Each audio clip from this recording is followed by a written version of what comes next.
Okay, ladies and gentlemen, we will reconvene. Mr. Clerk, do we have a quorum? Yes, Mayor Patterson, we have quorum. Okay, are there any disclosures of pecuniary interest? Deputy Mayor Bone.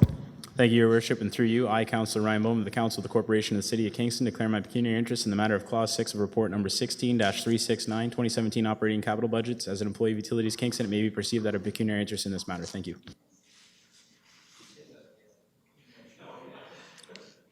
You need to speak faster next time, Deputy Mayor. Anybody else? Councillor Hutchison. Thank you, Your Worship. I, Councillor Rob Hutchison of the Council of the Corporation of the City of Kingston, declare my pecuniary interest in the matter of Clause 1, specifically with respect to community services, housing and social services, administration and employment assistance for employment, support expenses and community services, housing and social services, rent supplement and nonprofit housing providers, and Clause 6, Report Number 16-369, 2017 Operating Capital Budget, as my employer, Kingston Corporation, participates in the City of Kingston's affordable housing program, and my spouse's employer provides a literacy program to Ontario Works respectfully. Okay, thank you. Councillor Neal. Yes, and I will just take a minute, finish filling this out. And this will take just a slight explanation. I, Jim Neal of the Council of the Corporation of the City of Kingston, declare my potential pecuniary interest in the matter of the budget as it applies to the Hospital Foundation. Okay. I just wanted to say I received a legal letter saying that I was clearly not in conflict. However, given the breadth of our council's the Integrity Commissioner's report, I have decided to now declare a conflict in all future ones. Okay, so if you can give that to the clerk now, because when it comes to voting on the budget, we're going to have to separate out all of these items. So, thank you. Thank you. Is there anybody else with any disclosures? Yes, Councillor Stroud. That reminded me that I couldn't find the budget line where this applies, and so I need to disclose for the same reason on the Hospital Foundation budget line. So I might need some help filling in the clause, but okay. So I, Peter Stroud from the Corporation of the City of Kingston, declare my pecuniary interest in the matter of the Hospital Foundation budget, as I am a employee of Kingston General Hospital.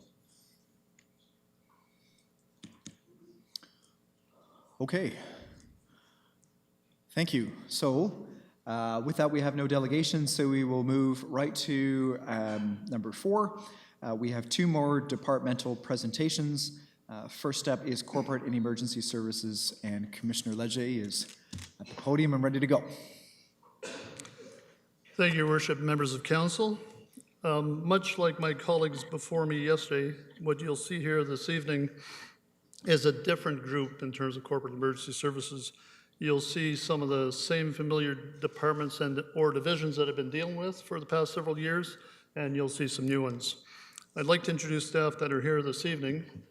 David Snow is the manager of the airport, Kingston Airport. Sean Armstrong is our fire chief. Spiros Canelos is our director of facilities management and construction services. And Marielle LaPlante Wheeler is the acting director of strategic communications. This evening we couldn't have our director of legal services here. She's out of town.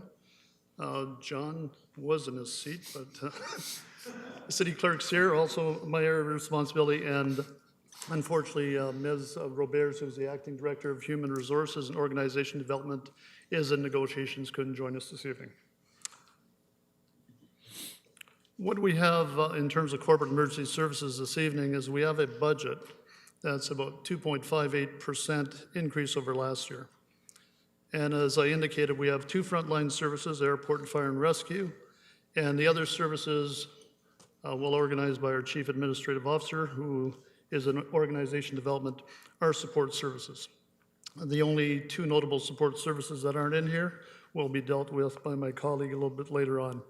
This corporate emergency services budget's $43.6 million. The net is 34.6 to the tax base.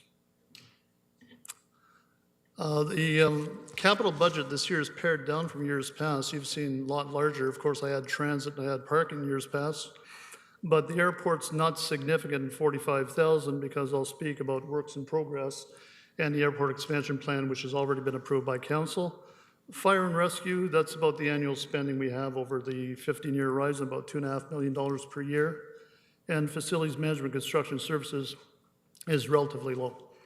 There's an awful lot of works in progress. I think we have about $39 million of works in progress. Significant ones I'll speak to in a second.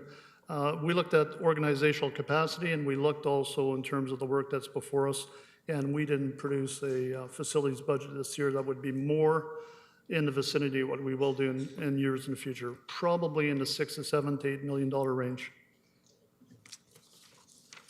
Airport, the council priorities, they're on the left-hand side, invest in the infrastructure, the expansion of the airport. I'll speak a little bit more on that a little bit later on, next slide. Create a smart economy, which is increase assessment growth to limit tax rate increases. Mr. Hugenboss will be coming back to council either late this year or early next year to talk about the land use development concept plan for the Kingston Airport. And we're looking at increasing our ability to develop those lands, increase lease revenues, and obviously look at aviation, non-aviation related uses. On the air services development strategy, we're working with a present carrier, Air Canada, to increase our level of service.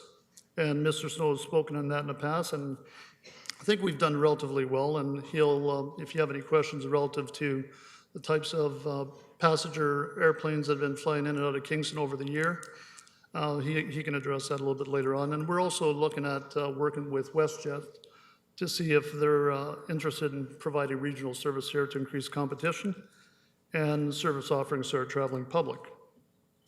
The aeronautical fees show an increase of 3% this year, which is much in line in terms of the 5-year plan that was presented back in 2013. This is year 4, you'll see another 3% next year. And good news, passenger activity has steadily increased from 68,000 to 72,000 over the last couple of years to 75,000 this year, which is our projection. What you see in terms of the airport, it's not indicative of the airport operations. Airport operations are about a $1.4 million operations, but it contributes to the tax base. So there are more revenues from the airport than our expenses by the tune of about $70,000 projected this year because of the increased passenger activity and also the increase in fees. And this shows a 55% decrease in the requirement on tax base, but it's all proportionate to the $45,000 last year. The airport expansion project. I want to let you know at this point in time, we're at the design build RFP stage. We're revising the project definition document from the environmental assessment, from an environmental scan. We'll be bringing that in. We're hopeful that it'll be within budget. All indications are at this point in time is that it will be. We'll issue a design build RFP probably late this year in December and look for responses by probably February next year. And looking at construction beginning in the summer of 2017 with construction complete in the summer of 2018. We also have in there hangar demolition repair that's been carried on for some time, and that's $17.4 million WIP. 16.1 is the airport, and we'll probably return some of those funds because we do have a good tenant in hangar number 4. We'll return the funds until such time as we get a little bit further along in terms of the relocation of general aviation and flying schools. In terms of 2017 capital, we have $45,000, and that's largely for the tree management program, which you've seen some results in the last several weeks on this, in terms of maintaining our approach and transition zone for airport management. Kingston Fire and Rescue, the council priorities.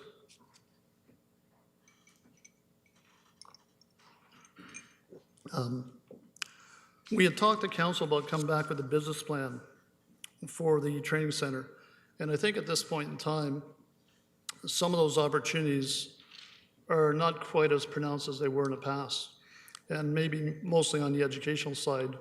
So what we're going to be looking at this point in time is how can we better the regional training center to provide for fire, to provide for other municipal services, and some of our mutual aid people. And we're going to be looking at maybe some synergies in terms of relocation of some of our maintenance center, which is at Woodbine Road, and possibly some administrative space also there for the training purposes at the regional training center. We'll be back next year to provide something for council in that regard, probably June 2017. We're probably looking at this point in time at $500,000 in this year's budget for site servicing, for sewer site servicing. We're probably looking at also bringing some electricity there. Next year, we'll probably bring to council something more substantive in terms of development of the next phases. We also have in creating a smart economy, the provision of dispatch and other services. You've seen as these come to council over time, so that's added non-tax revenue with existing capacity. Key highlights of this budget, the 2 interoperability projects, complete the corporate mobile radio infrastructure, the 5th site you've had at council not too long ago. The Kingston Interoperability, Safety and Security, the KISS project, which is funded by the federal government to the tune of $1.5 million. We're looking for completion by March of 2018. And we're looking at accreditation that the chief can speak to. He introduced it last year. It's the next evolution, certainly, of our master fire plan. And we're looking this year to transition emergency management to the IMS system. And you saw that in use in terms of incident specific when we planned for the tragically hip event. It went quite well. The last tabletop exercise we had also, we used the IMS model to some extent. And I think by June of next year, we'll have a smooth transition to that model. Kingston Fire and Rescue, some of the works in progress, $10.18 million. The 2 interoperability projects. We talked about some communications. On the apparatus, we're looking at this point in time at replacing 1 aerial and 2 pumpers. And they're long overdue. They've been budgeted for by this council quite some time ago.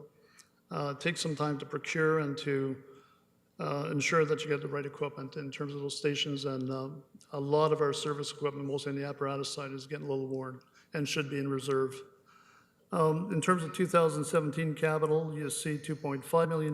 You also see there 2 replacement pumpers, and I think once we replace those, we'll be good for some period of time. I spoke to training center ground site servicing and next phase design. And I think the other stuff is when we look at our facilities, we'll certainly look at our building condition assessments that we commissioned this year, take a look at some of the minor capital that has to be implemented in some of those buildings, and we'll get on with some of those capital works. On the facility side, the council priority or plan a livable city to protect heritage, certainly.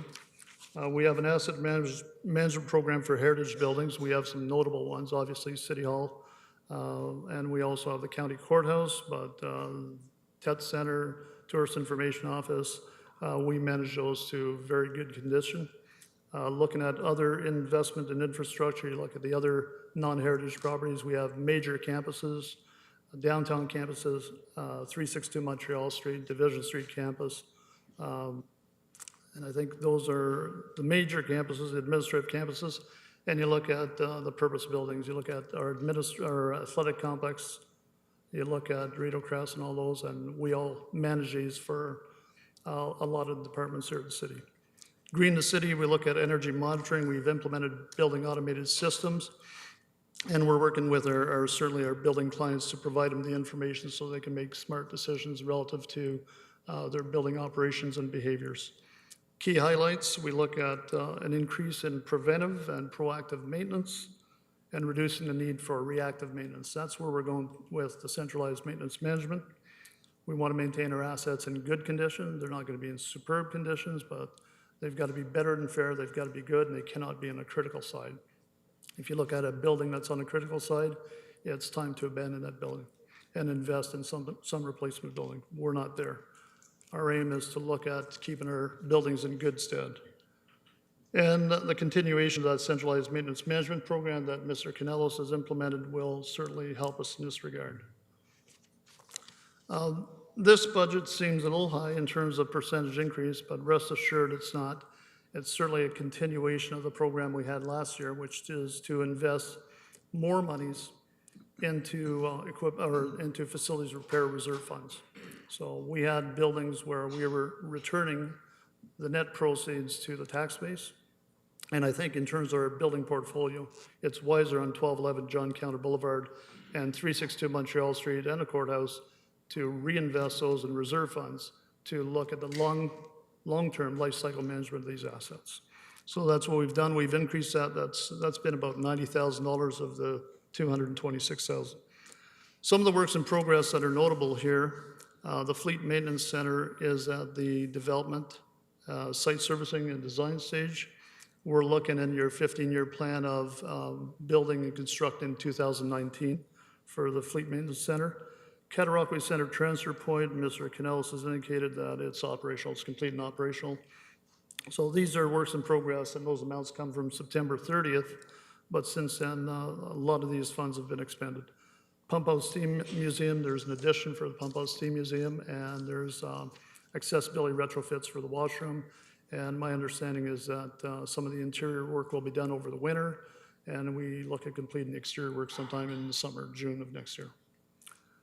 In terms of 2017 capital, two most notable ones are the Grand Theater. We're looking at rooftop mechanical systems that have been vandalized. We're looking at replacement and some HVAC repair. We're looking at TET Center, the masonry program, which we began after the completion of the TET project, as well as acoustic improvements for noise attenuation because of our mechanical systems. And the rest of the programs are minor, capital, both heritage and non-heritage, the asset management program. You see them listed there, health, safety, compliance. Talked about energy management, project management, and building condition assessments to help us with our centralized maintenance management to make informed decisions and do some modeling in terms of equipment repairs and maintenance. Strategic communications. We're looking at completing the public engagement framework sometime in early 2017 for council's approval. We've done a public consultation. We've done the internal consultation. We've started the best practice review. I've enlisted the help of my colleague, Ms. Hurdle, to assist. Her group does an awful lot of the public consultation between her group and Mr. Keach's group. I think they do the lion's share in the corporation. And some of the work that's been done already, Ms. Hurdle will just take it from there, and we look at bringing this back sometime very early in 2017 for your endorsement. Customer experience strategies, it's talking about all channels, how customers want to interact with us. We've done some consultation. We're looking at best practices. We've got a project that's under leadership of Ms. LeBlanc Wheeler. We've got a project manager hired for this. We'll come back with customer experience strategies.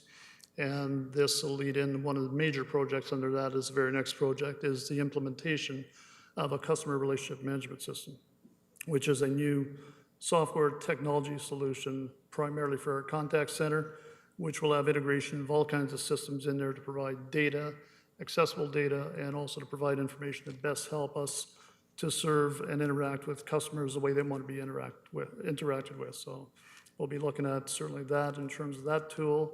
The integration of those systems, we'll look at web initiatives, we'll be looking at social media and all the other ways that contact center walk-ins and all the ways that customers want to deal with us. We'll be bringing that back as well. Early 2017, and the CRM, we look at the RFP being issued in December 2016.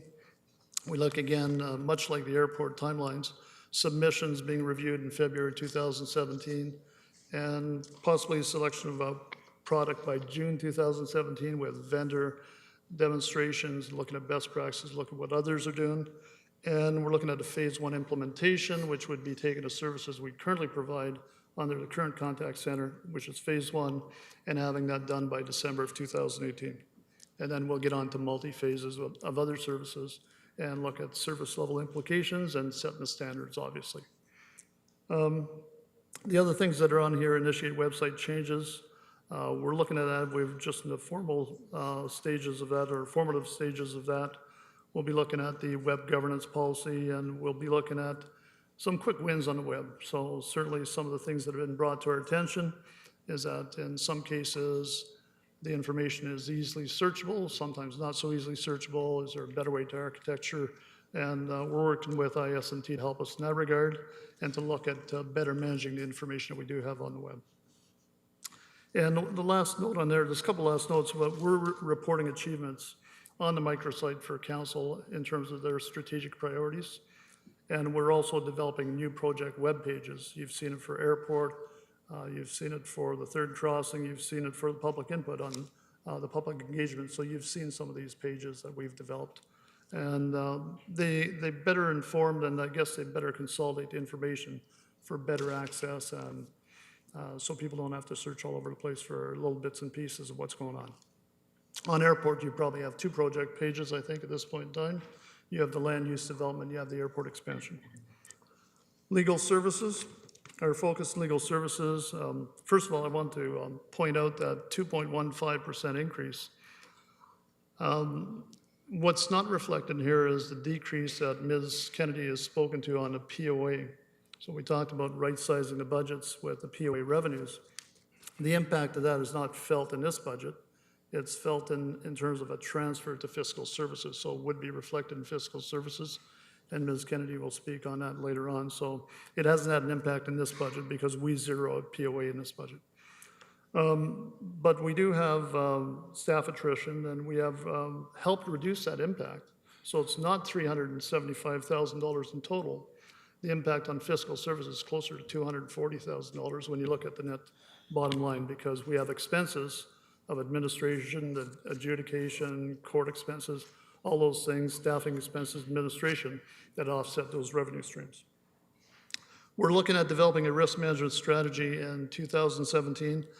The focus of this review will be on insurance administration, extent of insurance coverage, claims management, looking at claims management experience and trending and see how we can reduce those and help and assist and maybe reinvest some of those savings that we have in that regard in terms of maybe the level of service in the areas that are causing us the claims.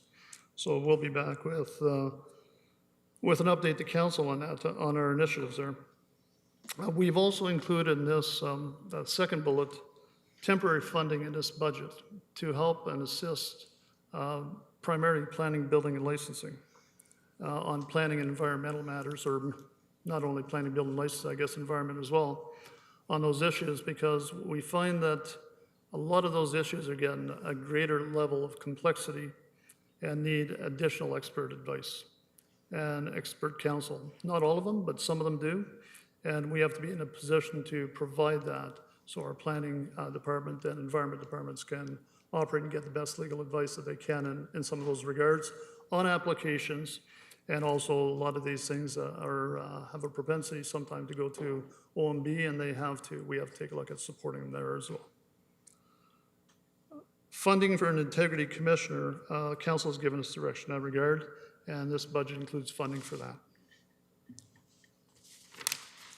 On the city clerk side, we have a 4.12% increase, but the most notable thing in terms of that increase is the initiative that the clerk's department has taken in terms of live streaming council meetings and also capturing the feed for standing committee meetings and heritage committee meetings, getting it closed captioned by a third party and getting it back from them, and also posting it with our strategic communications on YouTube. I think that, John, that probably takes a couple of weeks at current. What we're looking at this point in time is maybe if we can get a good high level or high definition product, is do a lot of the stuff ourselves. So we're exploring that at this point in time. The clerk will be back in 2017, early 2018 at some point in time to develop the election plan.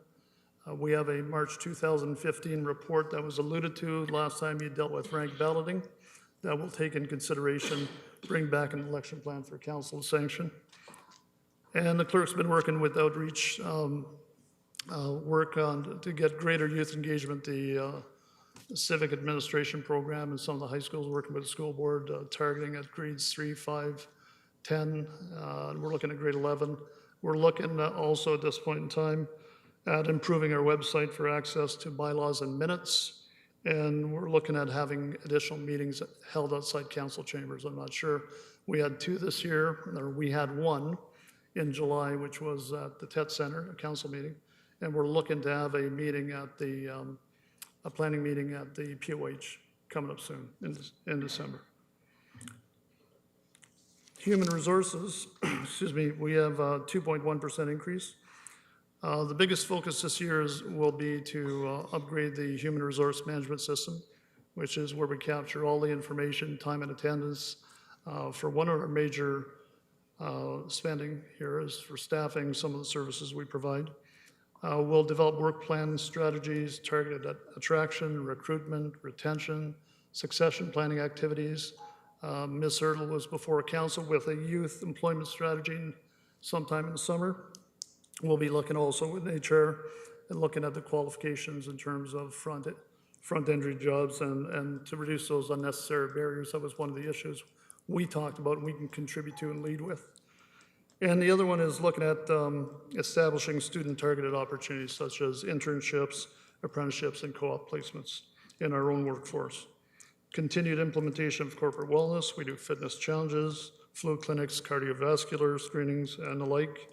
And we're looking to provide training related to occupational health and safety, certainly, and update on corporate procedures to make sure that our workers are well protected and that they follow procedures that will keep them safe. And last but not least, in my office, as I indicated before, I oversee 2 frontline service functions. To my immediate right, I provide direct oversight to the airport for Mr. Snow. And our key initiatives are listed here: airport expansion, fire training center, development of that plan. I sit on various project management committees, certainly a lot of them for our construction projects and also for the library project, as well as Ms. Kennedy sits on these as well. We've listed open government initiatives, risk management strategy, and workforce planning. Some of those are our key initiatives for this year. That's it, Your Worship. Thank you. Are there any questions? Councillor Schell. Thank you, Mayor Patterson. A few on the fire training center. You talked about servicing. Are you talking about water and sewer servicing or something else? Primarily at this point in time, we're talking about sewer servicing. And I'm not sure of the requirements, certainly at this point in time, for stormwater management. If there's additional requirements, probably not. I think we've dealt with that already. There may be some hydro requirements as well, but we have water on site. Very good. And you mentioned the maintenance center on Woodbine Road, that you're considering bringing it into the fire training center. So is this part of a reorganization of the fire department or freeing up other areas? Yeah, at this point in time, it's not a reorganization of the fire department. What it is that we went through at least 2 iterations of planning for the fire training ground since we bought the land. And initially, the warehouse and the maintenance facility were supposed to be on that site. In the former administration, the thought was, well, we could expand Woodbine and add a bay. And this new administration has looked at synergies, and we'll report back on that in terms of co-locating the warehouse and the maintenance center on site at the fire training grounds to also provide better training, have the mechanics on site, and also to have greater security of the site. Great, thank you. I've got 2 more. One is about the complete public engagement framework. And I think we're now really, as a council, keen on this open government plus this idea of a public engagement framework. And you said this is coming to us as a staff report early 2017? Yeah. Any chance of an interim report so that we sort of know where staff is going with this plan? Well, I think at this point in time, seeing there's only 2 council meetings left before year end, there's not much chance of it coming to council before year end. I think we've made significant progress in it, and I'd rather wait and have the opportunity to meet with my colleague, Ms. Hurdle, sometime this week, and then we'll know when it's going to be. But she's indicated to me previously that we could probably bring it in very early 2017. That would be very appreciated. And the very last has to do with YouTube. I haven't actually hit the button to replay a planning committee meeting, But I was very surprised that to get these meetings, I had to go to YouTube. So are we headed to plan that any of our live streamed meetings will be on the city website instead of having to go to YouTube? Is that the plan? I'm going to defer that to our city clerk. Yes. I could have said that. Okay, thank you. Councillor Neal. Yes, I think I'll spread the questions around among the various people. First, fire and rescue. There are increasingly going to be 10-story developments in the Williamsville area. We've approved a 15-story one in the downtown. Can you speak, because people have asked me about fire suppression in tall buildings and the lack of aerials that get that high. I'm just curious as to what measures can give confidence for fire suppression, in those kinds of buildings. Chief. Through you, Your Worship. Thank you. In addition to the elevating devices which we maintain at Kingston Fire and Rescue, we also have interior firefighting procedures that go hand in hand with high-rise firefighting. In addition to that, we collaborate closely with our planning colleagues and the developers to make sure that the building performance systems are in place that would allow for the safe egress and access of firefighters to the facility.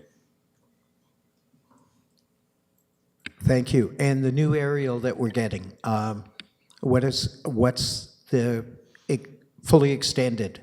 What does it reach? Generally, they range between 100 and 115 feet. The one we're looking for, I believe, is about 110 feet, which is around 11 stories from right up against the wall, but most aerials are never set up that way.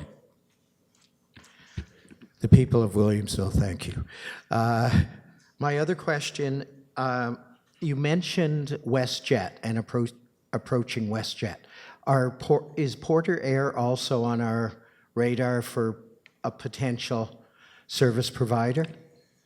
Porter has been in our radar, as it were, for at least the last 5 years. We've been in touch with them a couple of times, asking them if they have any interest in serving Kingston. They haven't indicated a strong interest, as WestJet has indicated to us. Thank you. I know that we're doing some rooftop work at the Grand Theatre. I have heard from people within the neighborhood about street artists and building jumpers getting access to the roof. Is it totally secured now? Can we have some assurance that people aren't climbing up on the roof? It's a challenging site to secure and keep people safely off the roof, but part of the work that we are doing is we're enhancing measures to keep people off some of the higher parts of the roof, and that's underway as part of the work in 2017. Thank you. And my very last question has to do with public engagement. I know we had a series of public meetings and workshops, and I know there's been a personnel change in the last couple of weeks.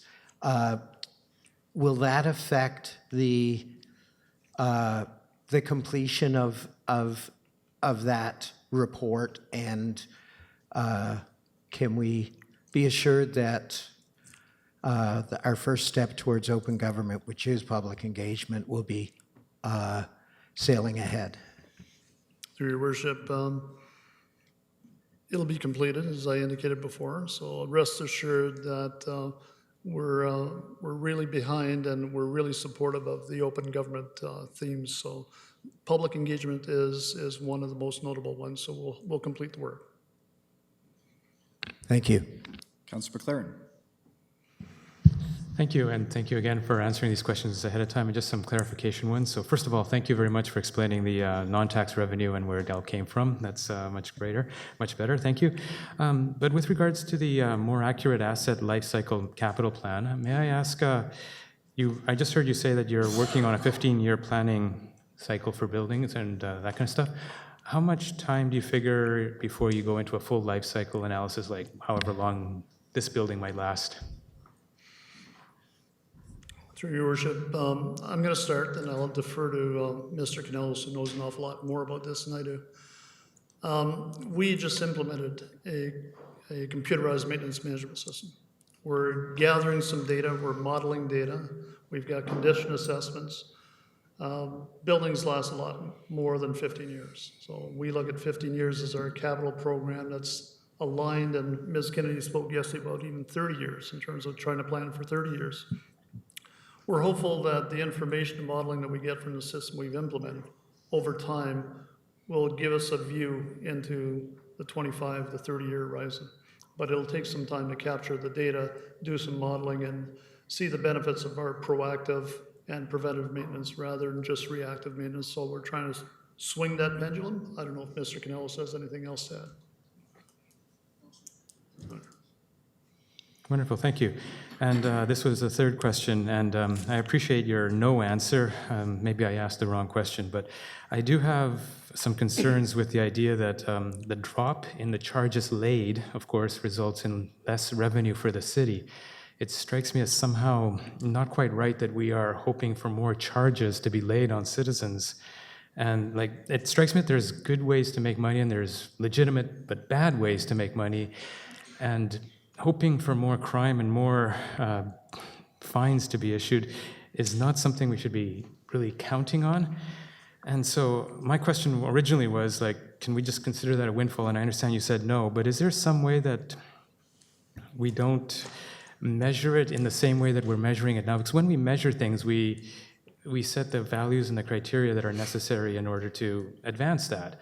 And while we want non-tax revenue, we don't want to do it in a way that is encouraging behavior that we don't want.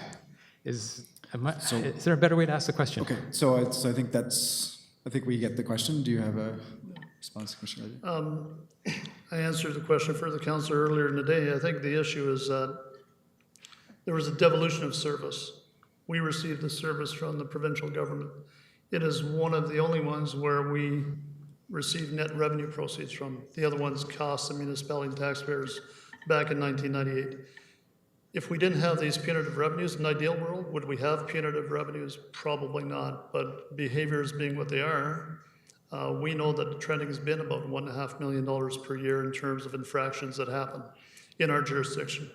So they happen in our jurisdiction, we're entitled to the revenue, and we spend all but $440,000 of that revenue in terms of administering and court fees and the setup that we have at the POA offices and stuff like that. So if you didn't have the $440,000, you'd have to find another source of non-taxable revenue, or you'd have to charge it to the property tax owner. So I guess we're fortunate enough that we get that stream of revenue. CEO Hunt? So I just wanted to add to that, just to clarify the situation. We don't purport to ask agencies to increase fines for the sake of generating revenue. The fines are received from the municipality based on the charges that are laid under a number of different acts, most notably the Traffic Act, but also the Environmental Act. That is regulated by jurisdictions across the province, and the fact that those charges, when they're laid within the geographic boundary that is administered by the City of Kingston, they become part of the city's coffers. So we don't have an action plan to encourage more tickets. We simply administer in accordance with the direction that the province gives us. Thank you. And the next point was on the risk management strategy. I'm very happy to hear that this is one of the things that is being worked on. I know that I was first introduced to this by KFL&A Public Health, and the model that they're using seems to be very effective, and it doesn't disincentivize workers in their productivity. I'm wondering if you see any possibility of taking the one that you're doing into a more city enterprise-wide level. Your Worship, when I introduced the concept of risk management, I did a service review of insurance and financial securities for the corporation last year. Our focus was primarily in terms of protecting people and property. And protecting people and property by reducing the claims experience and investing monies that would otherwise be given to third parties into the service level. I think that's where our focus is. It's not a holistic approach, maybe like the health units had or Mr. Keach has had, Utilities Kingston. Will we get there at some point in time? At some point in time, but I think our focus right now has to be in terms of managing our insurance costs and our deductibles and our claims experience. Thank you. And concerning the committee meetings and the enhanced city council streaming, I noticed that on the YouTube channels they have a closed captioning, which says, for example, the councillor said, and then this. I was hoping that at some point we could have a Hansard-like publication of that, hopefully online, where it could be searched, like this is what I said and that kind of stuff. Is that possible in the near future? I'll begin in terms of my response, because I hadn't had the opportunity to share that with the clerk.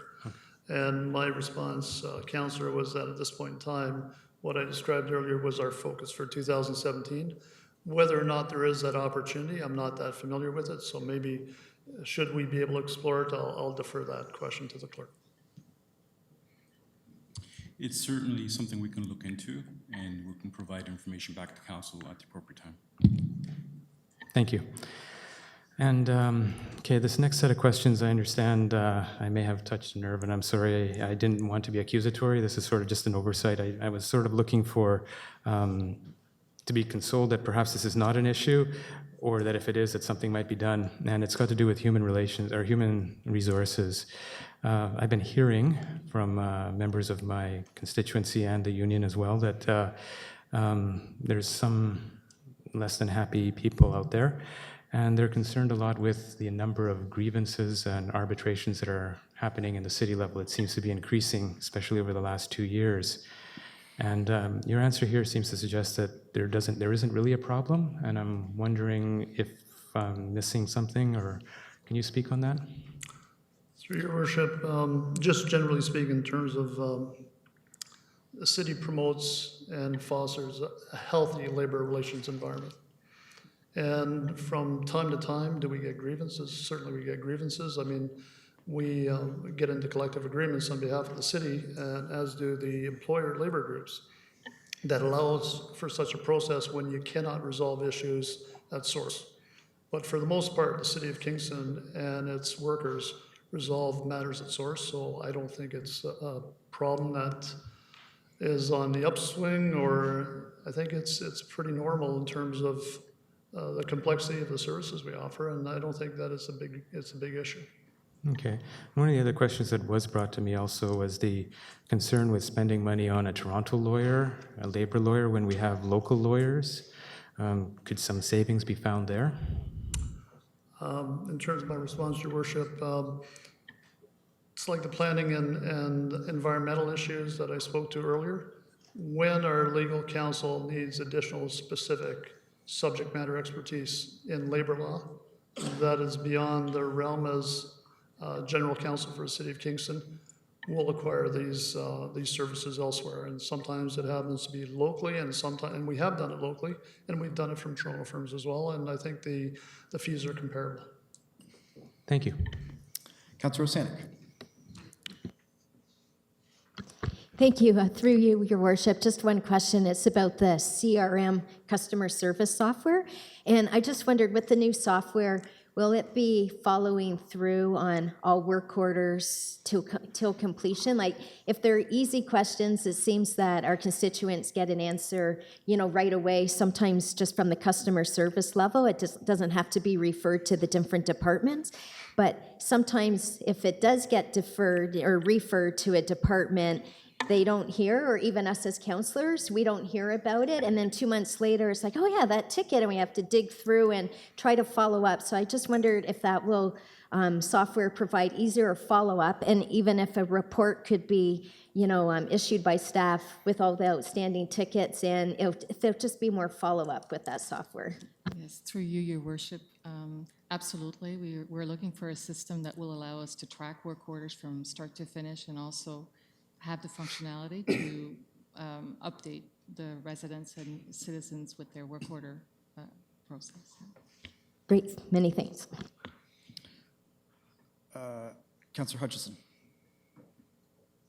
Thank you, Your Worship. I just want to add my voice, my first thing here anyway, to Councillor Shell and Neil about the open government need. And do we have a clear strategy about how we're going to, what our aim is and what our step-by-step process is? Because it seems, I think it seems to more than me that we've got bits and pieces happening, but where we're going is less than clear. So just before you answer, so I've allowed a lot of questions to go for the first hour here, but this is budget time. So I'm going to ask that we direct our questions specifically to budget items. We're having some general discussions and questions about just general operations, which is fine, but I think just to keep ourselves on track, I'm going to ask if you want to give a brief answer to that, and from here on, we have questions devoted to budget, because there'll be times where we can talk about larger issues and policies and public engagement and other issues as well. Just looking at our clock and the number of presentations we have to get through tonight. Very quickly, Your Worship, the report that will come forward will do two things: talk about different levels and different types of public engagement, and it'll also talk about how we engage. So yes, it'll address all of that. Thank you. A few years ago, the provincial government said we had to do building condition assessments on all our buildings and all that. I'm just wondering, we're talking about doing these. Have we completed them all?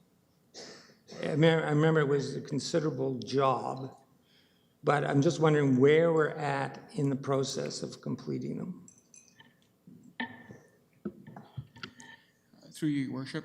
Currently, we've modeled the vast majority of our facilities, so we do have an asset management plan, and we're currently going through on some of the bigger assets and doing more detailed condition assessments, and we're following up with even more predictive maintenance and analysis on the critical systems that might impact customer service or the ability for us to use facilities. So we do have an asset management plan for our facilities, and we're continually updating it, and it's an iterative process that we keep on increasing the database in that asset management plan. I guess the question is more whether we've completed what the province instructed us to do. My understanding is, sorry. CEO Hunt? Yes, through you, Mr. Mayor, the provincial requirements for asset management plans for all assets, not only buildings, has been complete. It continues to be a program that's updated and led by finance.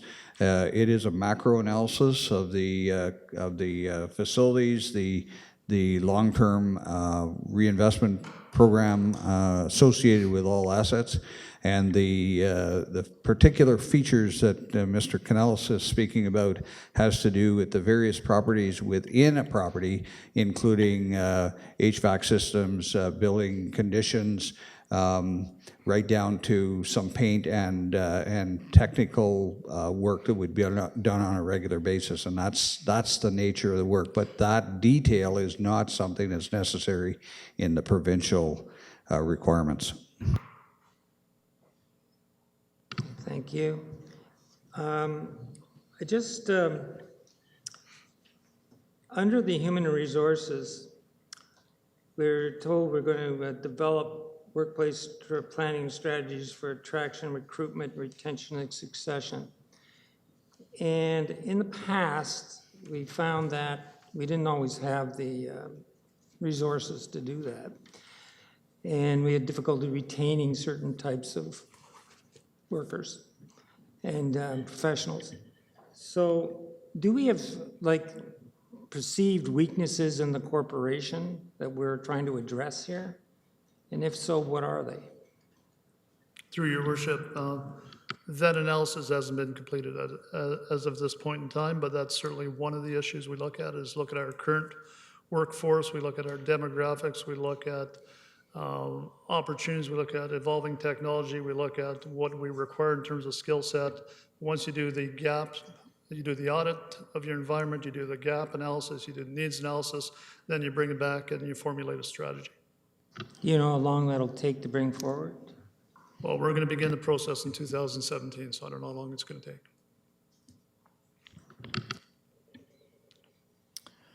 Thank you. Councillor Neal? I've taken your mild scold to heart, and I was going to ask a service question. I will save it. Thank you very much. Okay, any other questions related to the budget for corporate emergency services? Okay, seeing none, thank you very much. There's a couple of councillors that have come in since we started, so I just want to put out another call for any disclosures of pecuniary interest. Councillor Candon? Thank you, and through you. I was at a Townhomes Kingston meeting. I apologize. I, Councillor Adam Candon, the Council of the Corporation of the City of Kingston, declare my pecuniary interest in the matter of Clause 1, specifically with respect to community service, housing and social services, rent supplement, and nonprofit housing providers, and community services, housing and social services, community services, investment and provincial programs, and Clause 6, report number 16-369, 2017 operating and capital budgets, as my spouse is employed at home-based housing, and the organization receives funding from the City of Kingston. Thank you. Councillor Holland? Thank you, Worship. I, Councillor Mary Rita Holland of the Council of the Corporation of the City of Kingston, declare my pecuniary interest in the matter of Clause 1, specifically with respect to the approval of the KEDCO budget requisition in Clause 6 of report number 16-369, 2017 operating capital budgets, as my employer, Keys Job Centre, regularly partners with KEDCO. Okay, thank you. So at this point, we're going to move directly to number 5, just to ensure that we get through all the external agencies that we have on our agenda, and then if we have time, we can circle back for the final departmental presentation. So, Ms. Kennedy, I invite you to give an overview of the agencies, and then we're off to the races. Thank you. Thank you, Your Worship. I'll be very quick here. I did show this slide last night, which just provided the percentage increases that the agencies will be presenting to us tonight, beginning with CRCA. I just have one change in the agenda. We will not have the County of Frontenac presenting tonight. The county budget numbers are still moving around in their effort to try to manage some of the budget challenges that they've got for 2017 and beyond, and still need to take them to their county council. The operating budget that we presented and then the overview I did last night does incorporate the estimate for the County of Frontenac, and we're still comfortable with that and still recommending that for approval for the city budget. And then, as we've done in the past, once their budgets are finalized, along with a couple of the other agencies that we don't expect any change in, I'll bring a report back probably sometime in the new year once they're all finalized to council, with a reconciliation of what we've approved versus any final changes that have done in the estimates. And along with that, any recommendations in terms of if there's any surplus or hopefully not, but any deficits in terms of those reconciliations, some recommendations in terms of manage those and strategies going forward. So they won't be in attendance tonight. Okay, thank you. Councillor Neal. Just a very quick question. I did have some concerns with the land ambulance numbers. Will we be able to just defer approval of those portions of it until we get a firmer numbers from the province, from the county? Sayo Hunt. What I spoke with the Chief Administrative Officer of the county today, and what we agreed to is that when they finalize their budget and present their final bylaw to council, the county would be prepared then to bring forward a presentation at a council meeting in order to give you a chance to understand what the conclusions that they have come to, what the future looks like in terms of the implications, and that at that time you could have the opportunity to ask questions about that budget. What we have done in the past is we have established a budget based on where we're at when we're bringing the budget forward. We approve the entire city budget with this allocation, and the city treasurer comes forward and gives us a report in the new year that would indicate what the final conclusion of in this case, the county would be versus what the city had budgeted, and then a reconciliation as to how to go forward with that. Any surplus that may be created if they do adjust it downward could then obviously for our purposes be used to help with the gap in 2018. So that's the most efficient way for us to deal with it. I guess my only concern is if we tentatively approve, therefore, the 9.2%, it lessens their incentive to sharpen their pencils, possibly. CEO Hunt? I've been assured by the CAO in the conversation today that their pencil is sharp. So I think the strategy that I talked over with the treasurer today is a good one for us because we know going into 2018 and 2019 that we have a challenge and we're going to need some help with that. And if this is one of the ways that we can get that help, then I think that'll be good. Thank you very much. Okay, thank you. So with that, we will move to our external agencies. So first on our agenda is Bob McCrae, Acting General Manager for Cataraqui Region Conservation Authority.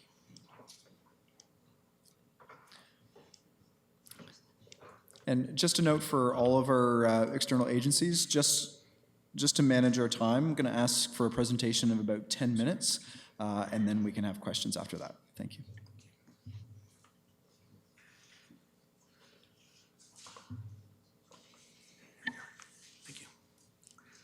Thank you, Mayor Patterson and Council, for the opportunity to present to you this evening. As mentioned, my name is Rob McCrae, and I'm the Acting General Manager for the Cataraqui Region Conservation Authority. This evening, I will highlight how the work of the Conservation Authority contributes directly to the strategic priorities of the City of Kingston. And my colleague Cheryl Ryder, our CRCA Finance Coordinator, will provide a brief overview of our draft budget for 2017. The Conservation Authority delivers a broad range of programs and services to the people of Kingston and area. In our work on watershed management, we monitor trends, develop plans, act, and then report progress on the environment. A key focus of our work is to help people avoid and mitigate natural hazards such as flooding and erosion. We also support natural heritage systems such as woodlands and wetlands, and help protect water quality and quantity. This is accomplished using a broad range of tools, such as education, land use planning, stewardship, and other approaches. As you may know, the Conservation Authority also maintains an extensive network of conservation lands. These lands provide important benefits, such as the protection of ecological habitat and watershed management. Properties here in Kingston, such as the Little Cataraqui Creek Conservation Area and Lemoyne Point, also facilitate recreation and well-being via programs and services that are offered throughout the year. Conservation Authority this fall adopted a work plan for the next 4 years called Supporting Healthy and Resilient Communities. And there are 4 themes that are emphasized in that work plan. Firstly, we will enhance communication about conservation topics and the work that's done by the Conservation Authority. We will promote resilient communities by assessing how natural resources in this region may be affected by a changing climate and what should we all be doing to adapt.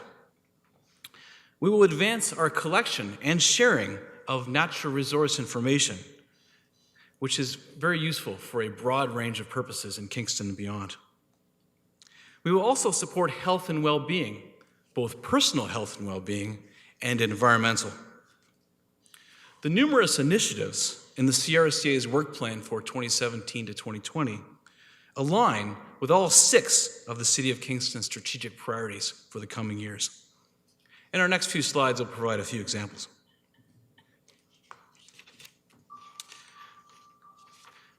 So the Conservation Authority plays some key roles in helping Kingston to be a livable and green city. We provide input on environmental aspects, say of Kingston's official plan, and at neighborhood studies, such as the North Kingstown Secondary Plan Study. The city's Climate Action Plan recognizes our role in supporting adaptation. For example, in coordinating the low water response team that monitors and reports on drought conditions, such as those that have been experienced in 2016. In terms of food security, we are now advancing a partnership with Loving Spoonful to use our cold storage facility for food. Also, CRCA staff contribute to the local Food Policy Council. Of course, the Conservation Authority contributes to greening the city. A well-known example is the trail network and extensive green spaces along the Little Cataraqui Creek Valley lands that run right through the heart of the city. For many years, we've offered extensive forestry programs that will help to increase the tree canopy in the city of Kingston, both in urban areas and rural.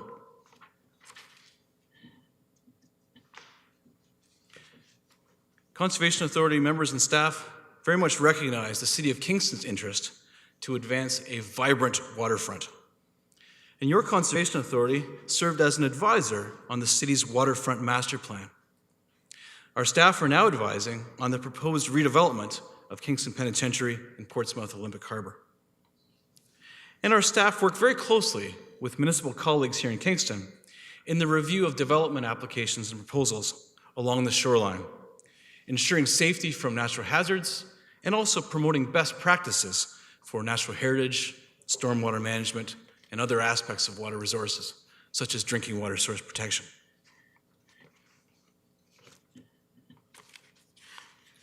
And we certainly share some other priorities with the City of Kingston. For example, Conservation Authority provides guidance to the city on the design, phasing, implementation, and monitoring of large infrastructure projects. And a current example at the moment is the proposed third crossing over the Cataraqui River, where CRCA staff are participating on the Technical Advisory Committee. We also share the priority of open government. And in fact, the CRCA's new work plan calls for an information strategy to be developed, whereby we will explore methods to enhance our sharing of data with others. And a good example would be the floodplain mapping information that's prepared by the Conservation Authority. How can we share that in a very open and easy form with the local folks in Kingston? So as context for our budget in 2017, these are a few examples of how the Cataraqui Region Conservation Authority continues to make positive contributions to the City of Kingston, aligning with your strategic priorities and providing good value for the dollars invested. I'll now invite Cheryl Ryder to highlight some key points from our draft budget for 2017. Thank you, Rob. And thank you to the Budget Committee for inviting us here this evening to present our budget.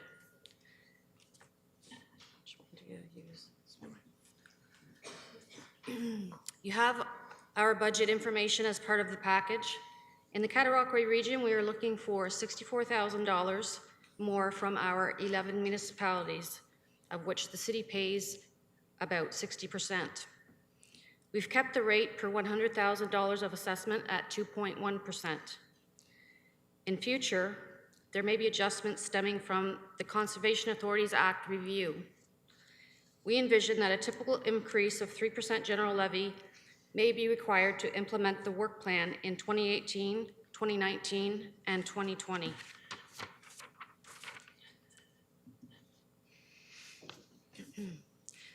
We can appreciate the interest of the City of Kingston to ensure that tax dollars are spent carefully by external agencies. The CRCA makes wise use of municipal dollars. Our expenditure reflects the revenue available. We neither carry large surpluses or deficits. We are a lean and efficient organization. Some of the specific challenges faced by our organization in budgeting include the grant that we received from the province of Ontario has not changed since 1996, despite inflation. Uncertain weather impacts our programs and therefore our finances. We are particularly affected by drought, floods, and mild winters. We are actively working to manage risks on properties in order to prevent harm and avoid liability. And also two other additional challenges are that we've had a decrease in dollars from our foundation for the CRCA's education programs. And we've also had a cut from the province for the low water response funding.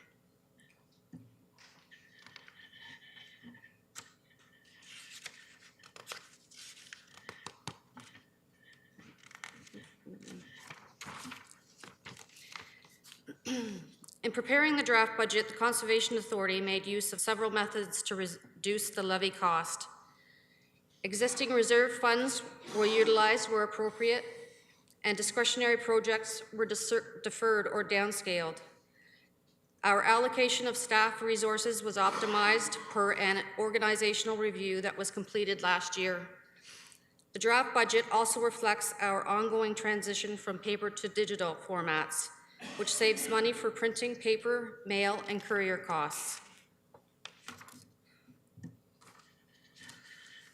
And this slide shows the total municipal levy to the City of Kingston from 2016 and the proposed for 2017. The proposed total increase in municipal levy for the city from 2016 to 2017 is 3.1%, or $42,000. For other municipalities, the average increase is about 3%. The CRCA budget retains services, programs, and momentum, and is based on the municipal guidance given of 2% plus assessment growth of 1.2%. For a total, we used a target of 3.2%. The CRCA levy to municipalities has two components: a general levy for administration and operations, and a special levy for those projects and properties that are of direct benefit to the municipality. The city's special levy includes Lemoyne Point Conservation Area maintenance and capital, which is 100% benefit to the city. The city also has a special levy for 100% of Little Cataraqui Creek Dam regular maintenance and major upgrades. And I'd like to thank you so much for listening to our presentation, and we'd be pleased to take any questions at this time. Thank you. Are there any questions? Councillor Stroud. Thank you, Your Worship, and thank you to both for the presentation and also for the thorough submission that we received in our package. I just have a question that's sort of related to how you calculate the 2.1% that is quoted in the letter. It says the associated rate per $100,000 of municipal assessment would increase 2.1%. But if you multiply or divide the increase of 42,006 on the total, the budget line for your agency year over year over 17 compared to last year, the $42,000 increase works out to 3%. So how do you, is it disproportionately, is the levy disproportionate, or how do you explain that discrepancy? The 1.2% increase in assessment?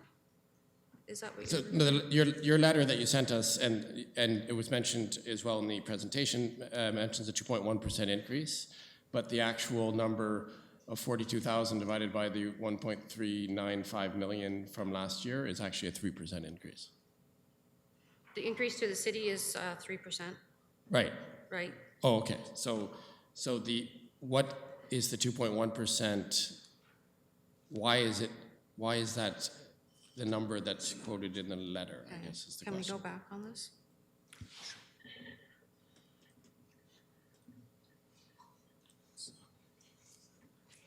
Okay, so that's per $100,000 of assessment. So that is, that's based on the apportionment information that we received from the province. And it's a different calculation.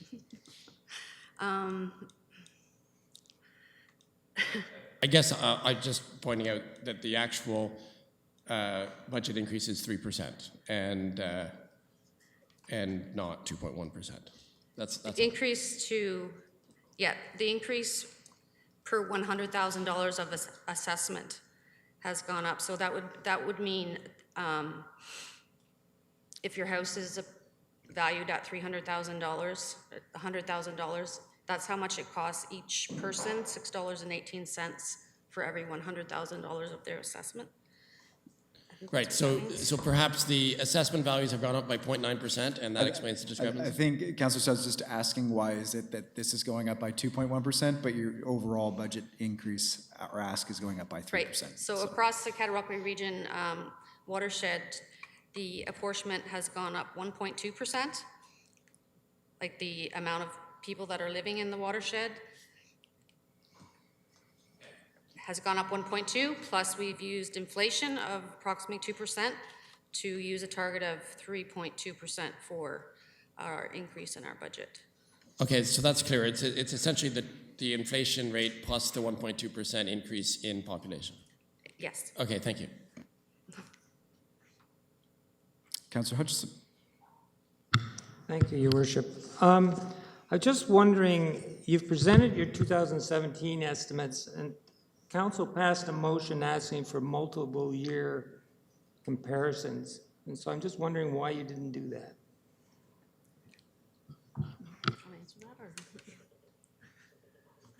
Through Your Worship, the Conservation Authority's work plan that's been adopted for 2017 to 2020 includes a series of cost estimates using the best available information for these years to come, including 18, 19, and 20. And per the presentation, the estimate would be that something in the order of a 3% increase might be envisioned to fully execute that work plan in the out years. But we have, to this date, not developed detailed budgeting estimates for those coming years. Thank you, but I was really looking for 2016 and 2015 so that we could compare your budget lines, as you will see in the city projections here. Because just being presented with the 2017 estimates doesn't really allow you to say, oh, this is where their emphasis is changed, where their strategies are changing, or their expenditures are greater for whatever reasons. That's why the motion was put forward by myself and the mayor. So is it possible for you to do that next year? You're going to have your 2017 audit, presumably, coming up, and then 2018, and then we'll be able to compare your lines. It seems by your format, you've got lots of room to do that. Your Worship, yes, we can take a look at the type of information that's provided to the municipality and ensure that we provide both a look ahead, but also a look across past years. Thank you.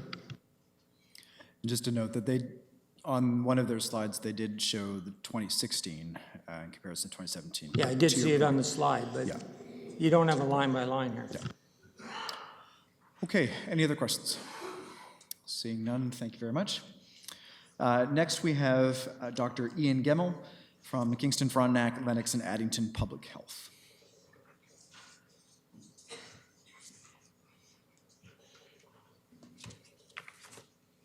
Your Worship, members of council, ladies and gentlemen. First, I want to thank you for the opportunity to give you some thinking about our budget for 2017. I do apologize, however, that the budget has not been presented yet to the Board of Health. That's happening tomorrow. And so I won't be going into too much detail, but we'll give you some general ideas about where it's going. I'd like to recognize the three members of the council that are on the Board of Health. That's Councillors McLaren, Councillor Neal, and Councillor Stroud. And also two members of council who were former members, which is Councillor Shell and Councillor Allen. Now, do I pull up my slides, or how does this work?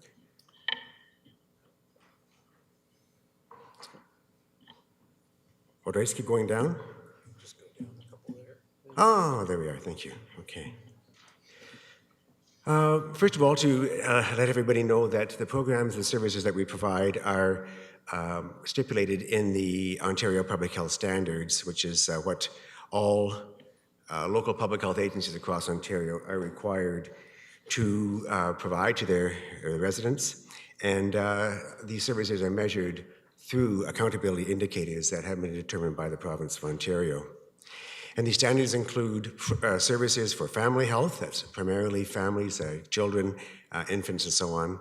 prevention of chronic disease and injury, infectious disease prevention and control, environmental health services, disease monitoring and program evaluation, and emergency response categories.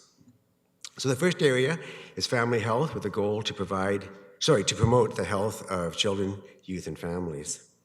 And some of the things, and I'm not going to dwell on the specifics of all these services, but just to give you a flavor of it, please do feel free to ask questions about them afterwards, or call me anytime.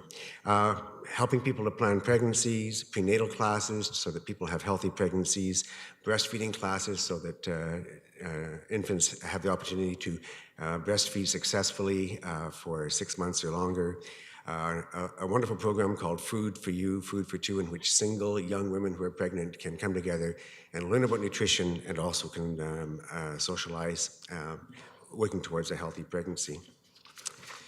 In addition, we have speech therapy services for preschoolers, screening programs for the hearing and the vision of infants, dental health services, which have been overhauled, as some of you may be aware, at the beginning of this year, and then home visiting through the Healthy Babies, Healthy Children program, where we visit families who are at high risk of problems that may arise either for the mother, for the infant, or for the family generally.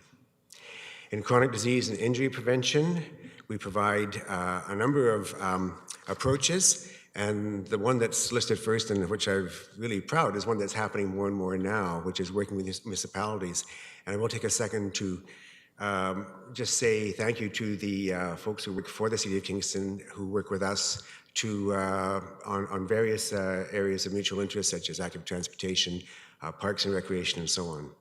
We also have programs for wellness in the workplace, to reduce smoking, to address substance misuse, and of course one of these most notable ones now is the misuse of opioids and the deaths that have occurred with those, preventing injuries, supporting physical activity, nutrition, adult health promotion schools, and community events that promote health.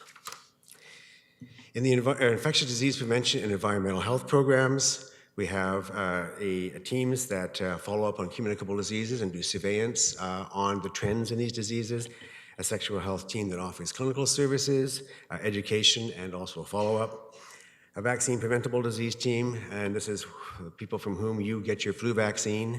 Just a little reminder there, this is influenza vaccine season at the moment. And our environmental health team, who does the inspection in various venues, food, water, and so on, to ensure that the risks of communicable diseases and others are reduced to the lowest possible level. Finally, our knowledge management program, and I really want to emphasize that one of the most important reasons for having this in place, and you heard me talk in the standards about some of these points, is to ensure that our programs are cost effective. And we do a lot of work through evaluation and research to ensure that the programs that we're doing do make sense and are effective, so that we are using taxpayers' dollars in the best possible way in the sphere of public health.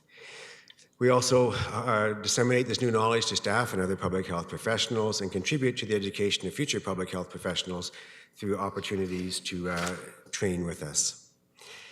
And in the foundational standards, one that we're very proud of is the GIS initiative that we have in place. It's one of the earliest and most advanced, and we do collaborate with municipalities on this issue, the whole area of informatics, public health assessment, surveillance of disease, program evaluation, and so on. Now on to the budget, just to let you know that we have a series of budgets that constitute our funding for our agency, a total of just over $20 million. The largest portion of this is the cost shared budget, which is shared between municipalities and the province of Ontario through a grant that they make each year to us. There are programs, however, that are funded 100% by the Ministry of Health and Long-Term Care, and I will outline those to you as well. 100% by the Ministry of Children and Youth Services. We have some programs that are user pay, such as the Part 8 program, and various other grants we get for specific programs that we do. The only one to which municipalities contribute is this cost shared budget of about $15 million. So the budget highlights for 2017, and again, I'm sorry I don't have details for you. They will be available to our colleagues in your finance area after our budget meeting tomorrow. Is that it largely is I can say that it largely is a status quo budget. It respects the guideline of 2% for our municipal partners that has been made for community agencies. We're making no new requests from our board for any positions or programs that will affect the municipal contribution. But we are looking at reallocations to look at areas where there has been some pressure and that need to have some additional resources to comply with the programs that are in place. And so to do this, we used a process this year for the first time for identifying priorities and for reallocation. Some of you may be aware of this process. It's been around for a number of decades, as I understand it, called program-based marginal analysis, where we set criteria for the programs that we offer. We weigh those criteria through almost a Delphi measure, and then we rate them. And so they are ranked according to what are the most, from the highest priority to the lowest. And that's what we used to make the changes in the budget for 2017, the reallocations that occur. And just to give you a bit of background, the budget for 2016 that was approved is there. You can see the part for the municipal partners is $5.7 million. And this is shared amongst the 3 municipalities, the City of Kingston, the County of Frontenac, and the County of LNA, based on the role for each of those municipalities. Kingston's share is somewhere in the neighborhood of just over 60% of that total amount. You should be aware that the Ministry of Health and Long-Term Care has frozen the budgets of the majority of local public health agencies. And that has had a big impact all across the province of Ontario and has led us to look to this program-based marginal analysis as a mechanism of trying to make sense of the requirements of the Government of Ontario. So, and the last point I think I just would like to make is that the budget is actually not approved by municipalities, it's approved by the Board of Health, and then the levy is sent to the various contributing municipalities. Other points about the 2017 budget, we really have 2 major pressure points. One is negotiated salary increases of 1%, which was determined a couple of years ago. And of course, this is probably no surprise to anyone in this room, which is the increasing costs of benefits. Our Part 8 budget is the one user pay or cost recovery budget that we have. It's a septic system inspection program that is operational in all of the lower tier municipalities and in the City of Kingston, and it is fully cost recovery. There's no contribution from the Government of Ontario or the municipalities for this program. The 100% budgets funded by the Ministry of Health and Long-Term Care, to which there's no municipal contribution, include our infection control program. This is nurses working on communicable disease and infection control. Syndromic surveillance system, in which we are monitoring the chief complaint of people right across the province of Ontario when they go into emergency departments. We have a GIS-based system in which we can have early notification of signals of respiratory disease, gastrointestinal disease, and the like coming from various parts of the province. The low-income dental program is funded 100% by the Ministry of Health and Long-Term Care, as is the Smoke-Free Ontario program, that's tobacco use reduction, and then 3 special nursing positions that the Government of Ontario has determined that each local public health agency should have. And that's all I wanted to brief you on, but I am happy to answer the questions that I can, Your Worship, and if there's anything that was unclear or any additional information that you would like. Thank you so much. Thank you. Are there any questions? Councillor Stroud. Thank you, Your Worship, and thank you, Dr. Gilmour, for the presentation. Could you confirm, have there been any staff layoffs as a result of the budget freeze and the downward pressure that it's exhibiting on your budget? Well, I can't confirm any details of the budget for 2017. I can tell you that we are doing our very best to avoid any impact on staffing and looking for other ways of saving money or reallocating money. The program-based marginal analysis allows us to do that. That information will be information on the details of the budget will only be available after the board sees it tomorrow afternoon. Look forward to that. Thank you. Thank you. Councillor Neal. And I want to thank you again for coming in right on the target that we set. It's my understanding, and perhaps somebody can correct me, the CAO, your agency, like the Conservation Authority, and I believe like Police Services, is kind of compulsory fund when you come in with a budget to us. But it's good to see that you and other agencies pay attention to our fiscal realities as well. Well, thank you, Councillor Neal. Through your worship, we do try to be good fiscal partners with our funding municipalities, and you are correct that the Health Protection and Promotion Act stipulates that what is termed the obligated municipalities are required to pay the contribution that the Board of Health sets. But I will also just add that our increases for the municipalities have been no more than about 2% since, I think, the year 2000, in which we needed to establish a building fund for the new premises on Portsmouth Avenue. So every other year since then, we've respected that guideline. And I thank you. Thank you. Okay, seeing no other questions, thank you very much. Thank you very much, Your Worship. Okay, so moving on next, we'll invite Donna Gillespie, Interim Chief Executive Officer, to present the Kingston Economic Development Corporation budget.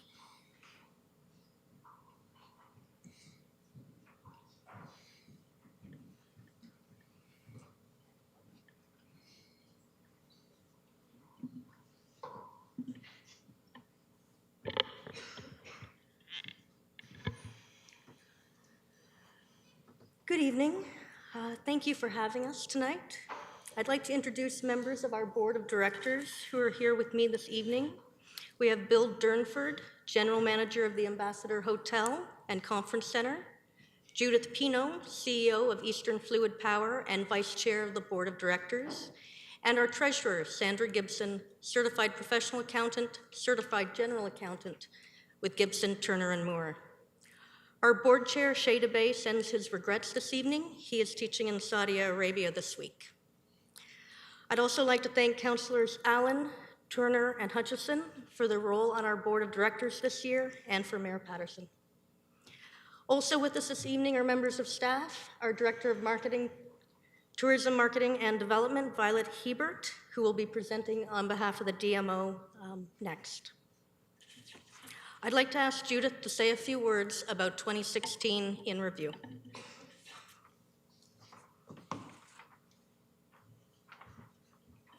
Good evening, Your Worship, councillors, ladies and gentlemen. 2016 has been a year of review, a year we've reached out, listened, learned, and made many changes and improvements to meet the community and business needs. It's been a very successful year and a very busy year. We've realized new levels of foreign direct investment and interest in Kingston as a city for business. Sales and interest in the city business parks is at an all-time high. We have offered more workshops, seminars, and educational resources in the last 6 months than we have in previous years. We have realigned our activities with the Ontario Ministry of Economic Development and Growth to better serve local businesses looking to start, grow, and scale. We've forged many new partnerships to better involve the greater community in our work. Over the last year and a half, the board has spent a great deal of time addressing community questions and determining how we can be more transparent and work more closely with council and communicate the work we do. I'd like to recognize the extraordinary contribution made by Donna Gillespie and the team this year.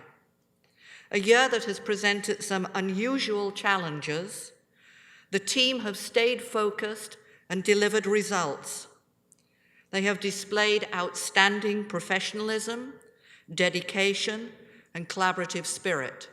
I believe the level of collaboration with the city and our other partners this year has been exemplary. I would like to thank them and salute them for their efforts.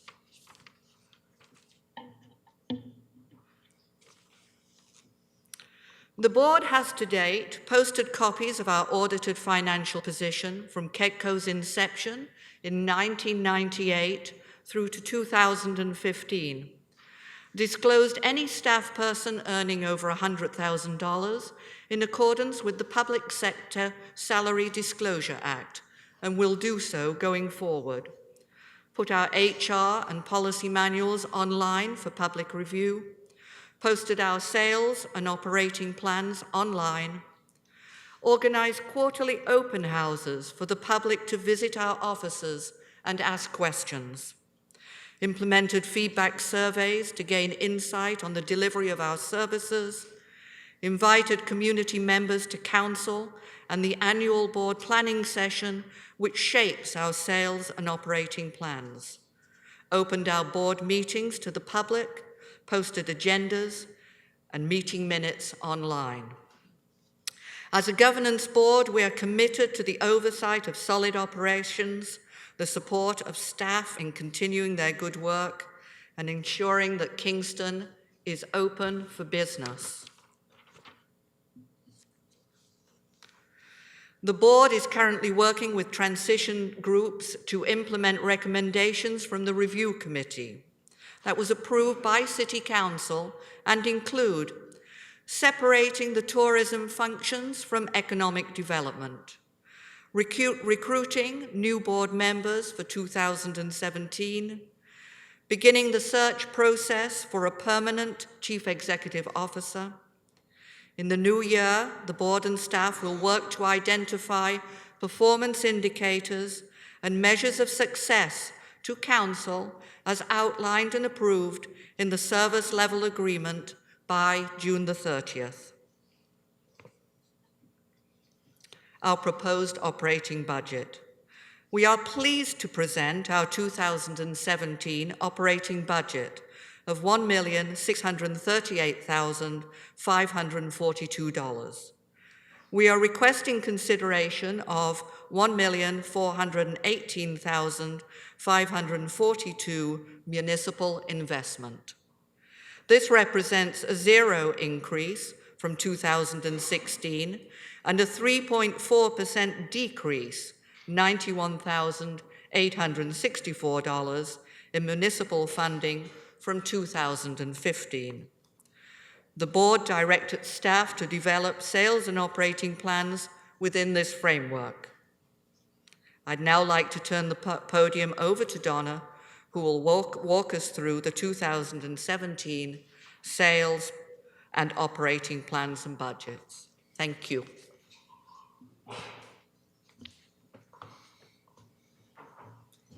Thank you, Judith. In your budget binders, we have provided our draft sales and operating plans for 2017. As we're coming out of a year of review and we have new boards of directors taking roles in 2017, these plans will continue to be shaped. A takeaway from this year's review process and hearing from the community that economic development in Kingston needs to focus on the key areas of attraction and aftercare, local business growth and retention, startups and entrepreneurs, and support for workforce development and knowledge incubation and technology transfer. In the plans, there's a great level of detail on our proposed activities for 2017. It's difficult to sum up all of these initiatives in just 10 minutes. I want to leave time for questions, but at a high level, our goals for 2017 include fostering relationships as a sales organization, and this changes the way we work not only with our city colleagues, but organizations and businesses throughout the Kingston community. Taking a regional approach to attraction activities and recognizing that what is good for Ontario East is good for Kingston. Focusing on growth-oriented businesses. I'm proud to say that we currently have an event that was scheduled before we knew of budget time that's taking place at the TET this evening, and it's on high growth potential for entrepreneurs. So we have 17 individuals over at the TET learning from a TEDx speaker and a panel of local entrepreneur success stories. We want to continue supporting private sector-led initiatives like Innovate Kingston and encourage more private sector-led activities to take place. We need to foster the next generation of business leaders and make greater connections with our secondary and post-secondary institutions, as this leads into attracting and retaining young professionals and entrepreneurs in our community. We're committed to remaining an active partner in the innovation ecosystem. We signed an MOU last year with Innovation Park at Queen's University, Southeastern Ontario Angel Network, Green Centre Canada, Launch Lab, and it is important to continue to support knowledge transfer out of post-secondary. And one thing we heard over and over again is we need to ensure that there's an ongoing system in place for two-way communications so that we continue to effectively communicate with Kingston taxpayers and residents, as well as have channels for them to provide feedback and input into our activities. To recap, we are requesting a municipal investment of $1.4 million towards a total budget of $1.6 million. We are pleased that we have been able to budget for increased activity within the project portfolios. We've spent the last 18 months restructuring the organizations, and we have been committed to finding cost savings, as well as ensuring, even with the separation of the DMO from the Economic Development Office, that we do not increase our overhead costs. These activities proposed in the sales plans will be undertaken by a team of 8 people. I would really like to acknowledge and thank the entire economic development team and those at Tourism Kingston for their work and preparation of these plans for tonight, but also their dedication, as Judith said, over the past year. Last year, we committed to keeping Kingston open for business and making sure the Economic Development Office fulfilled its promise to you, and I believe we have done that. Thank you. Thank you. Are there any questions? Councillor Neal. Yes, a couple of questions. I know that one of the recommendations that the city supported and your board supported was clear separation of the tourism function and the economic development function. And I have a few questions. First of all, whereabouts are your rents, your office rents? Is that under services and rents? I believe it's on page 5 of the plan for the Economic Development Office. There's a budget breakdown. So there should be a line under overhead that has to do with rent. That is probably, I'm assuming, services and rents, 62,000. Correct. So that would be the rent. The plans developed for 2017 were developed with both Economic Development and Tourism Kingston remaining in the same facility. That was for budgeting purposes. We're actively looking at a new space, as was a recommendation from the review committee. But for purposes of this budget, we have maintained status quo as we are in a lease until 2019. I appreciate that. And I understand that you, the EDO will have a larger complement of staff than the tourism and thus the higher budget. Correct. Is that accurate? Could you explain to me how the services and rents for the tourism is $132,500, so just over twice what Right. the EDO is? So for the Economic Development Office, we have a complement of 8 staff. For Tourism Kingston, the DMO, there'll be a complement of 6 staff. For 2017, what's reflected, and we will have a very separate DMO presentation, is that we rent the Visitor Information Center from the City of Kingston. So Tourism Kingston historically has always had 2 portions of a rent within their budget. Their corporate offices per se, as well as the Visitor Information Center. And the office is across the street. Is that accurate? That would be the Visitor Information Center across the street. That's right. Okay. Thank you. I've always asked in the past, and I've been a little derelict so far tonight, asking what your reserves are, and because reserves don't show up on the annualized budget, and how those are going to be appropriately allocated between the two organizations?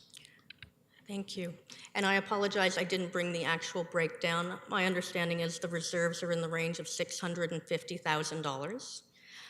Approximately $400,000 of those are set aside in case of pending shutdown of either, well, at this point of the Economic Development Office. So that would offset breaking leases at our current facility as well as with the city for the Visitor Information Center and severance costs as outlined by the Employment Standards Act for all staff.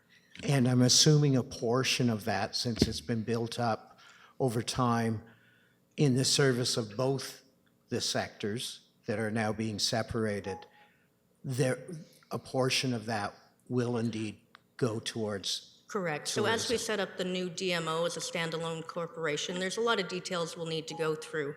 But certainly one of them will be setting up the DMO with the appropriate reserves to offset any of their potential shutdown costs, as well as anything they've accumulated. Yeah. And I guess my only other question, and perhaps you can address this, other revenues under both proposed organizations are $220,000. Could you explain what those other revenues or expected revenues are? So again, we have not made any changes for 2017. We're going into a brave new world, but this will be something I hope the new board of directors will look at. For the Economic Development Office, we typically, and we believe it is feasible for 2017, generate federal funding. So that's through the Invest Canada Community Initiatives Fund. They provide matching funds for our attraction activities. Provincial funding, we do have a service agreement with the Ministry of Economic Development and Growth.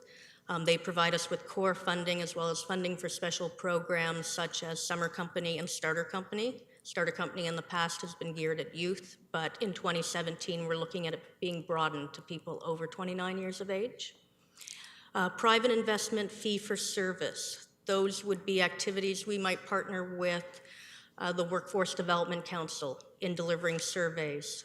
We've had a program that's an online hiring portal or a recruitment portal called Kingston is Hiring, and often we'll have fee for service agreements with local businesses or partnerships. And then investment and bank interest, we get interest. And I appreciate that. Those are excellent programs where we facilitate other funds to run those programs. Can you tell me the investment and bank interest is the same for both organizations? Is that the interest based on the reserves? Primarily through the reserves, yes. So I took from the 2015 audited financial statements. Typically, we're in the range of $10,000 to $12,000 if you look back. So I split that evenly between the two organizations for budgeting purposes. Sounds like fair play. Thank you. Thank you. Are there any other questions? Councillor Hutchison? Yeah, just a general one. You've got a somewhat different focus this year and a streamlined staffing situation for the EDO. And so in terms of the prospects, it's often expressed, that people want to attract different types of businesses to Kingston. And I'm just wondering if you're optimistic for the future. We're very optimistic for the future. I have to admit it's kept me up at night. Over the last 18 months, we've made a lot of changes. And I'm sure you all know people don't always love changes. And I cannot commend the staff and the board for perseverance and professionalism. We've got a very robust pipeline of opportunities that I believe will come to fruition. We've changed the way we work, and we've engaged specialists in the community to assist us in sector-specific opportunities. I don't necessarily have anyone on staff who's well-versed in the defense sector or in the high-tech sector. So this is where, and we've also budgeted under professional contractors and professional services to bring in those specialized skills when we think it can help further a potential business opportunity. Just one follow-up question, if I may. Perhaps you or Mr. Dunford could tell us what the prospects are on the tourism side and what prospects they see. So can we hold that question, because we're going to do a separate Oh, I presentation. didn't, Tourism, okay. Some of that's, the next on. previous questions overlap, so that's fine. Any other questions on the EDO side? Councillor Allen. Thank you, Your Worship. I just wanted to look at the changes in the budget in terms of project budgets here. So you've made a significant change in both attraction and aftercare and in entrepreneurship and startups. I'm wondering if you could, as well as, I guess, workforce development and people attraction, I wonder if you could just sort of talk us through the logic of those changes. Most certainly. When we were looking at the core areas that the community through the review process indicated we should be investing in, and we looked at how we had budgeted in previous years, we looked at how best to deliver attraction and aftercare services. So we've reduced that budget greatly because we see that there's opportunity to partner with Ontario East and to leverage what that organization is doing. We've taken a leadership role. We have a member of staff on their board of directors. Carrie Bittness, one of our business development officers who is here tonight, is the chair of the food and agri cluster. There's a lot more opportunity to save in costs in terms of traveling to trade shows or participation in conferences with site selectors if we have a partnership with Ontario East. So we found that very cost effective. In terms of the increase in budget to entrepreneurship and startups and local business retention and expansion, we were able to take that attraction money and reinvest on a local side. And this is in line with where the Ministry of Economic Development and Growth is going. We also realized that we don't necessarily need to go to a trade show and say Kingston if we work with local businesses, and we've invested more dollars there to assist local businesses go externally, promote themselves as a success, open up new supply chains, new markets. Then that's serving Kingston in the same way, but really it's more of a retention and expansion initiative. Okay, seeing no other questions, thank you very much. So now we'll move to number 4, which is the presentation of the Tourism Kingston budget. Good evening.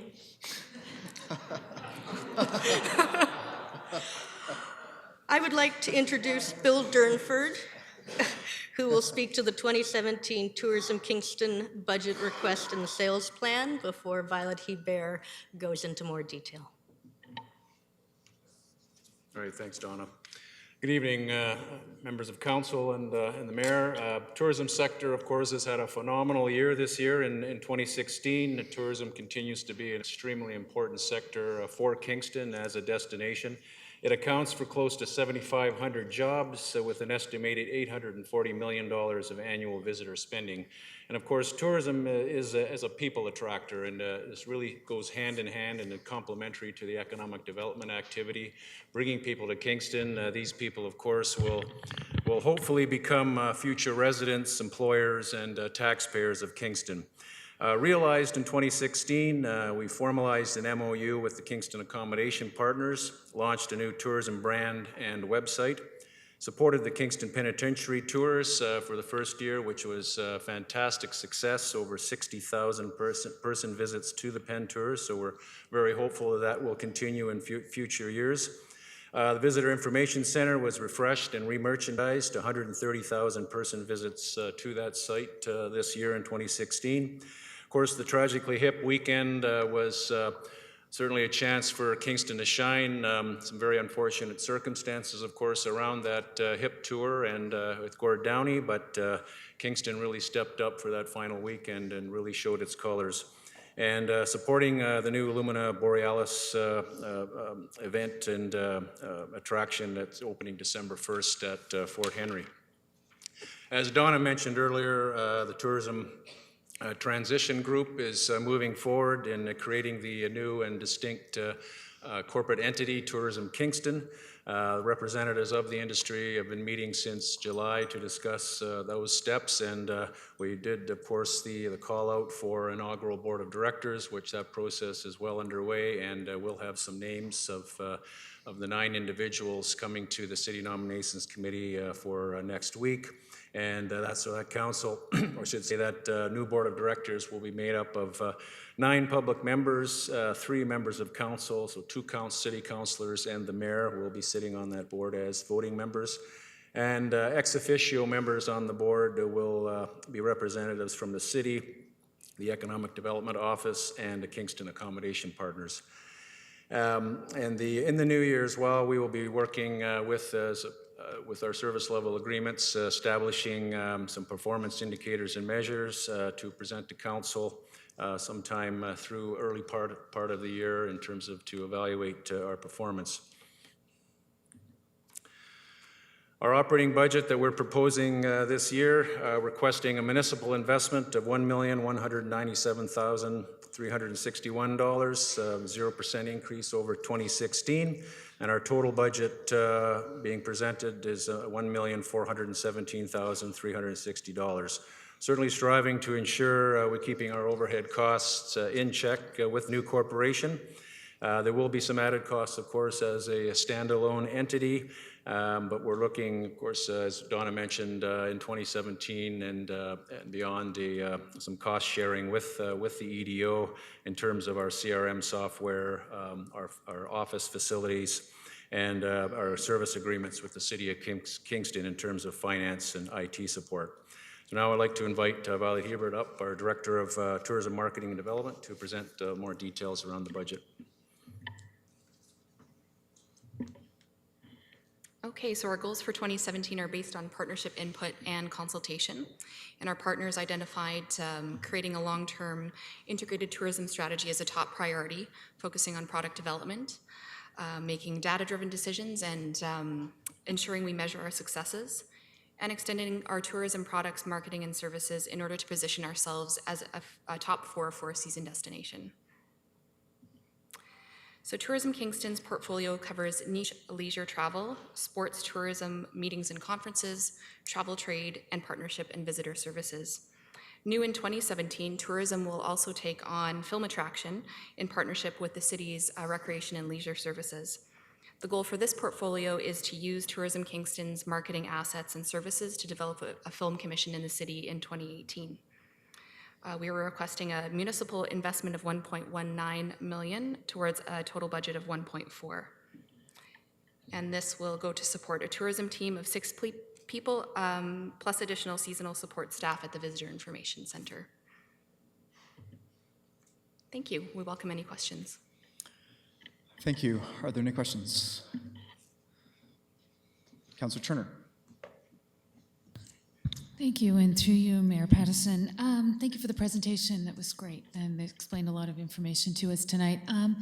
What exactly is travel trade? Is that, could you explain that a little bit more? Certainly. So travel trade encompasses tour operators, fully independent tour companies that sell travel as a third-party intermediary. Cruise ship opportunities as well would be encompassed in that. I was hoping you would touch on that. Do you have any more information about cruise ship opportunities in Kingston? Yes, so we are currently working with the Ministry of Tourism's investment department to attract some cruise ship opportunities. We've got 2 that are solidified for 2017, and we're looking at a 3rd one that should be bringing about 6 different river cruises beginning in Kingston and traveling up to Ottawa. Oh, that's for 2017 as well. That's great news. Thank you. Thank you. Councillor Hutchison. Thank you, Your Worship. I'm going to ask my question now. This would be a good time. Okay. So my question was, perhaps you could highlight for us what areas that you are optimistic about in the coming year? Areas of growth specifically? Yes, and events, things that you think will further your strategic position. Absolutely. So as our partners identified, product development is a strong growth area for us. We have the opportunity to work with product development in meetings and conferences through the Breakout, through Innovate Kingston's citywide event, working with city, working with correctional services, St. Lawrence Parks Commission on Kingston Penitentiary tours, working with St. Lawrence Parks Commission on their winter event to convert Kingston into a four-season destination. Those would be some examples of areas in which we see growth opportunities. The more products we have in the market, the more interest we have in bringing more visitors into Kingston. And you were talking about the penitentiary tours. So are you expecting a great deal of recidivism? We're keeping our fingers crossed. Deputy Mayor Bone. Thank you, Your Worship, and through you. Great job presenting this and hitting the 0%. My question, I guess, is for kind of the years going forward in this. Is it fair to say you found some efficiencies and there's been some challenges with the restructuring and everything, but just so we kind of know what would be coming up to maintain the level of service that we have, there's going to obviously be in the next couple of years, like probably some increases. Do you have any idea of as far as the forecasting for that? And both basically just areas of growth where money might need to go as well that it currently isn't there? Absolutely. So we're really seeing 2017 as an opportunity to build on 2016. And one of the reasons, the biggest reasons why tourism has been such a success for 2016 is working with our different partners. So developing partnerships with St. Lawrence Parks through the penitentiary tours, working with Kingston Accommodation Partners to sign a memorandum of understanding, combining some of our funds for specific trade shows, for specific sport attractions, for different marketing campaigns. That has been the key to our success, and a group of tourism partners met back in August with some members of the city as well to discuss, to sort of reverse engineer the success of 2016, and our plan for 2017 is based on that. So 2017 will continue to build those partnerships, continue to look at ways in which we can be more efficient, but also look at other ways in which we can increase our partnership funds and increase our ability to market the destination in a very comprehensive way. And to your knowledge, is there a magic number for every dollar invested in tourism, like that shows the payback that the community would get? Is there a formula yes, so for that? the number that the Ministry of Tourism typically utilizes is 10. So for every dollar that converts into an economic impact of 10. Thank you. My pleasure. Any other questions? Councillor Neal. Thank you. I'm just curious about certain niche areas like sports tourism, for instance. That's something that Kingston has a lot of potential for. I'm just curious, do the organizers of such events have the same opportunity to get some assistance as people who are organizing conferences and conventions do? Indeed, yes, and I certainly didn't mean to miss that opportunity when I talked about product development. Sports tourism is an ever-growing market for us, and it starts from the community level and it works its way to the national level. So we really want to be investing at the local level so that we can look forward to bringing in national and international events into Kingston. And as we expand our active transportation areas in that, being part of cycle tourism is a huge opportunity, I think, as is cultural tourism. So I look forward to those areas and any kind of advertising and enticements that we can give to those communities would be great. Absolutely. Thank you. You'll see in our operating plan, we're really focusing in the niche leisure travel markets. We're looking at ways in which we can convert leisure sports tours travelers into more competitive sporting opportunities as well. And also, if we can work in partnership, I know Prince Edward County in the Wine District do a lot of cycle tourism. They don't have the capacity for rooms that we do, so there's an opportunity there in partnerships, I'm sure. Absolutely, that's a great example. Thank you. Okay, seeing no other questions, thank you very much. Okay, so moving on, our next budget presentation, we'll invite Trevor Frey Executive Director of Kingston Access Services, and Eleanor Hands, President of the Board.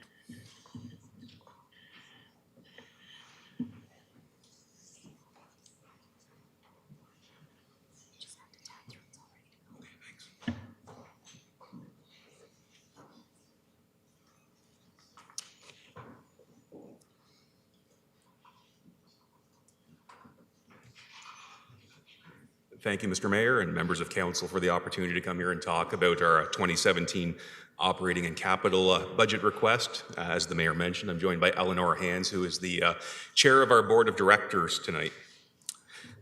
One brief thing I want to make mention of is that in 2017, we will be celebrating our 50th anniversary of providing services to the city of Kingston, as we were founded in 1967 by members of the Rotary Club. And I can assure you that the safety aspect of specialized transit has come a long way from when that picture was taken, with that narrow ramp and no side rails or anything like that. Looking at the last couple of years of our financials, the City of Kingston has provided us just over $11.3 million of funding from 2010 to 2015. The city provides us about 90% of our operating budget, which is pretty consistent with most other Ontario municipalities. And during that time, we've a year-end over those 6 years of a deficit of $7,200. So we've done a very good job of staying within budget. For 2016, we are forecasting to have a fairly sizable deficit this year of between $38,000 and $42,000. And the reason for that is we have seen some growth again this year, which far exceeded what we had budgeted. And I'll be touching base on that in a little bit. So in the AODA transportation standards came into effect in 2011, and there was major legislation impacting specialized transit in both 2013 and 2014. And for the last couple of years when I've come to council here, I've been talking about what was going to be happening in 2017, and well, ultimately the time is now. We do have four significant things that are challenging us from a budget perspective. The first thing being increased ridership, secondly, hours of service, expanded eligibility, and monthly pass implementation. And I'll touch base briefly on each of these. So firstly, in terms of increased ridership, if you look at our ridership from the period of 2012 to 2015, our demand for specialized transit has gone up 15.2%. And when you compare us to the to 20 other Ontario municipalities, I've taken the 20 largest Ontario municipalities, excluding Toronto. They tend to skew the numbers a little bit as they're about the same size as the next 20 combined. So I'm talking cities like Ottawa, London, Barrie, for the comparable. They've only gone up 6.3% during that same time frame. When you look at that change in ridership to the change in funding, we've done a pretty good job in terms of managing that significant passenger increase within the funding provided to us, in that we went up 15.2%. The funding provided to us during that same time frame has gone up 16.6%. Again, looking at those same 20 municipalities, ridership's gone up 6.3%, but the funding provided them has gone up 20%. So again, we've done a very good job of managing the increased ridership. As I mentioned earlier, we've seen another significant increase in 2016 in ridership, in that we're up another 6.5% this year to date again, which is more than what the Ontario average is up over the last 4 years. So that means we're up going to be up over 22, almost 23% over a 4-year period. I don't have the numbers for the other municipalities as of yet to see where they're coming in at, but I can say in talking to some other cities, I think they're finally starting to realize what we've been seeing in the past few years in terms of the significant increase. So for 2017, we factored in a 4.4% ridership increase amongst those who are already registered or would meet the current eligibility criteria, and basically that 4.4% would work out to the average of the last 5 years. The second thing that's impacting us is that effective January 1st, AODA legislation comes into effect requiring specialized transit to match the hours of service provided by conventional transit, so Kingston Transit. This also in turn impacts our office hours, as the times that passengers can make bookings through the office is tied into the operating hours as per AODA legislation. So if you take a look at the current hours that we operate compared to Kingston Transit, using Mondays as an example, Kingston Transit starts at 6 a.m., we start at 7 a.m. Come January 1st, we would have to start at 6 a.m. as well. However, Kingston Transit's plan, which I believe was discussed last night, if I'm not mistaken, it includes expanding their Sunday operating hours, which we would in turn be required to match. So as you can see, basically, it's from 6 a.m. to 12 midnight. All in all, it means an additional 20 hours per week of us offering our service. It's about an increase of 18% that we would be having to be on the road. And we've included the cost of matching the proposed hours of service for Kingston Transit into our funding request. So a pretty significant change there. The third thing is expanded eligibility. So as you can see, I've included what the current legislation is, and it makes specific reference to only physical disabilities, and it's very vague. However, come January 1st, 2017, the eligibility for specialized transit changes, and basically that's sort of what it encompasses. And I'm not going to sit there and read that word for word, but I'll summarize it in that basically it increases the eligible physical disabilities and requires that cognitive disabilities be considered eligible as well. Now, ultimately, the true impact of those eligibility changes are unknown. For example, the City of Ottawa, they've estimated between a 6 and 15% increase in ridership just due to cognitive eligibility changes. So we factored into our budget for 2017 a 7.5% increase in ridership. And this is over and above the 4.4% that I mentioned earlier on. Obviously, that represents a significant increase in on-road hours, fleet, et cetera, to meet the increased demand. Lastly, the fourth item is monthly passes. So as per the OHRA, the funds for implementing monthly passes is to be included in our 2017 budget submission. How does that impact us? Well, firstly, decreased revenues. So if you take currently a passenger who takes 40 trips over the course of a month, and we have lots of passengers who would meet that or exceed that number, they would pay $110 for those trips in the course of a month, 40 trips at $2.75 a trip. With monthly passes, they could buy a monthly pass based upon one of 3 Kingston Transit price points. The regular transit pass, the affordable regular transit pass, or the affordable senior rate. Now, of course, within Kingston Transit's proposal, it was proposed to change the pricing for those monthly pass points.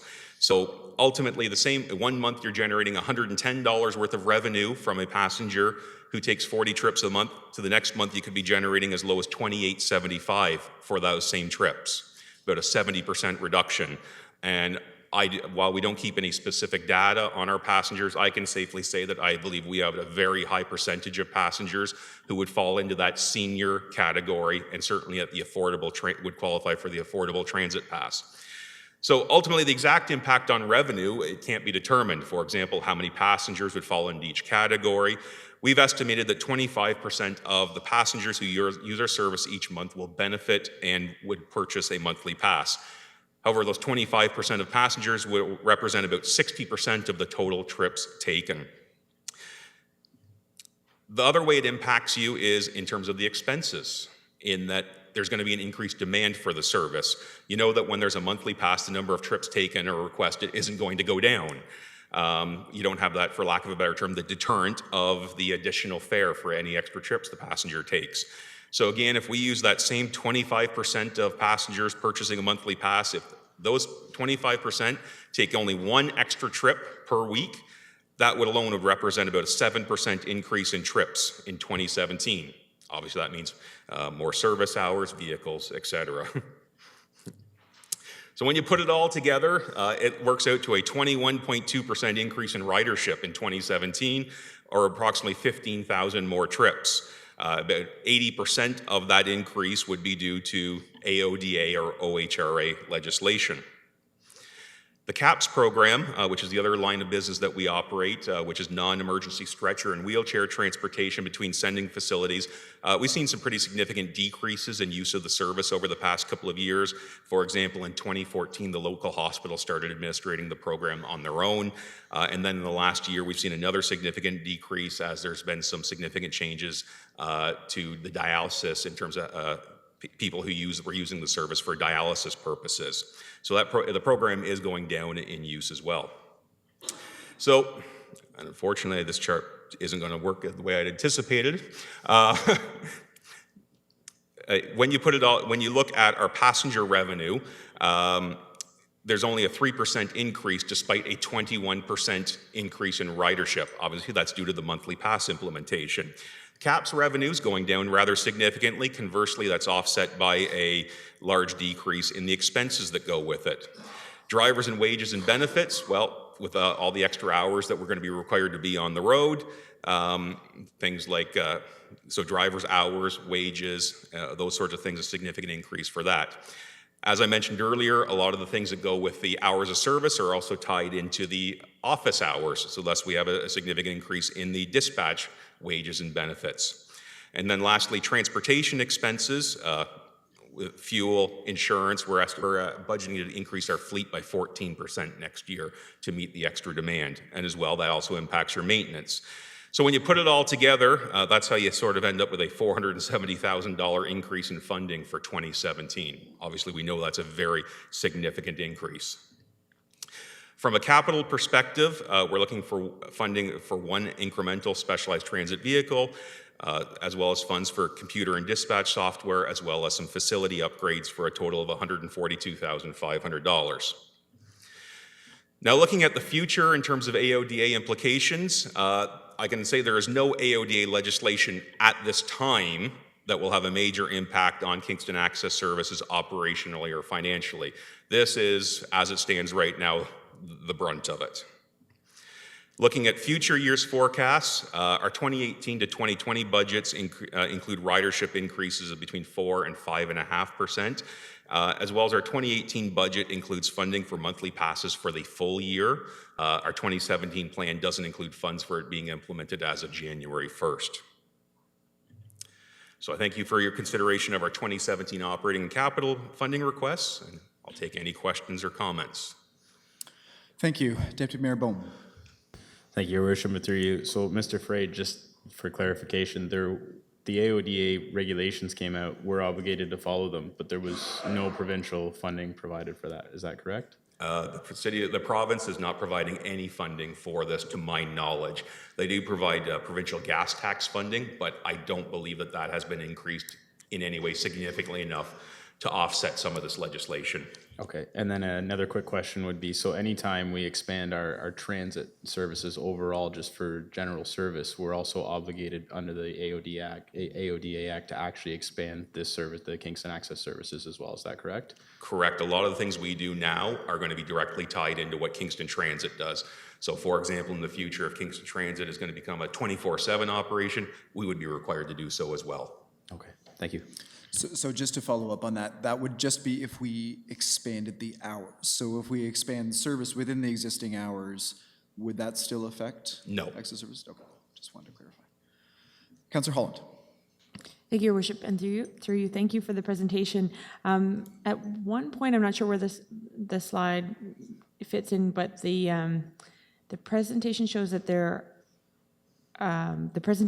slides versus the report here, there are changes to the eligibility, particularly when it comes to conditional eligibility for persons with cognitive impairment or disabilities.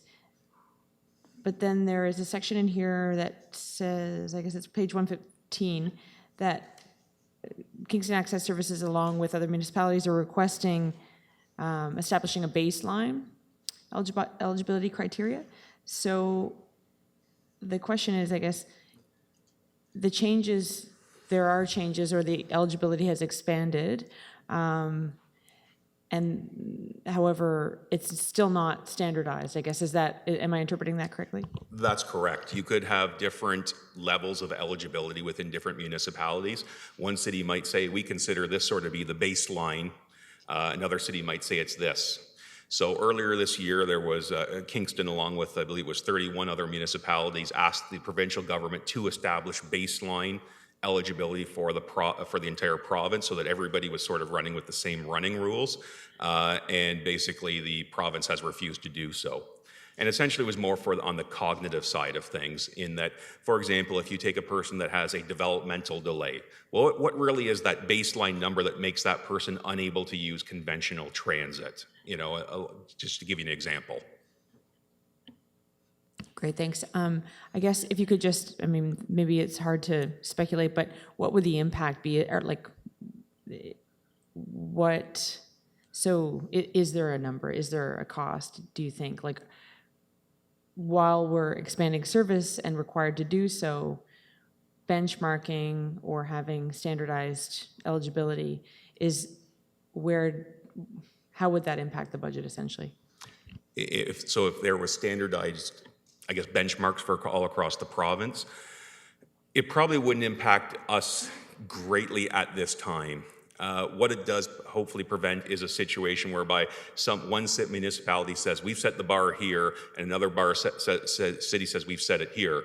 And you hopefully in that scenario, you're avoiding a Ontario human rights complaint from somebody in this city saying, well, this is eligible in this city. You know, it's been left up to the individual municipalities sort of determine what that number or where that sort of cutoff is in terms of a person who can or cannot take conventional transit.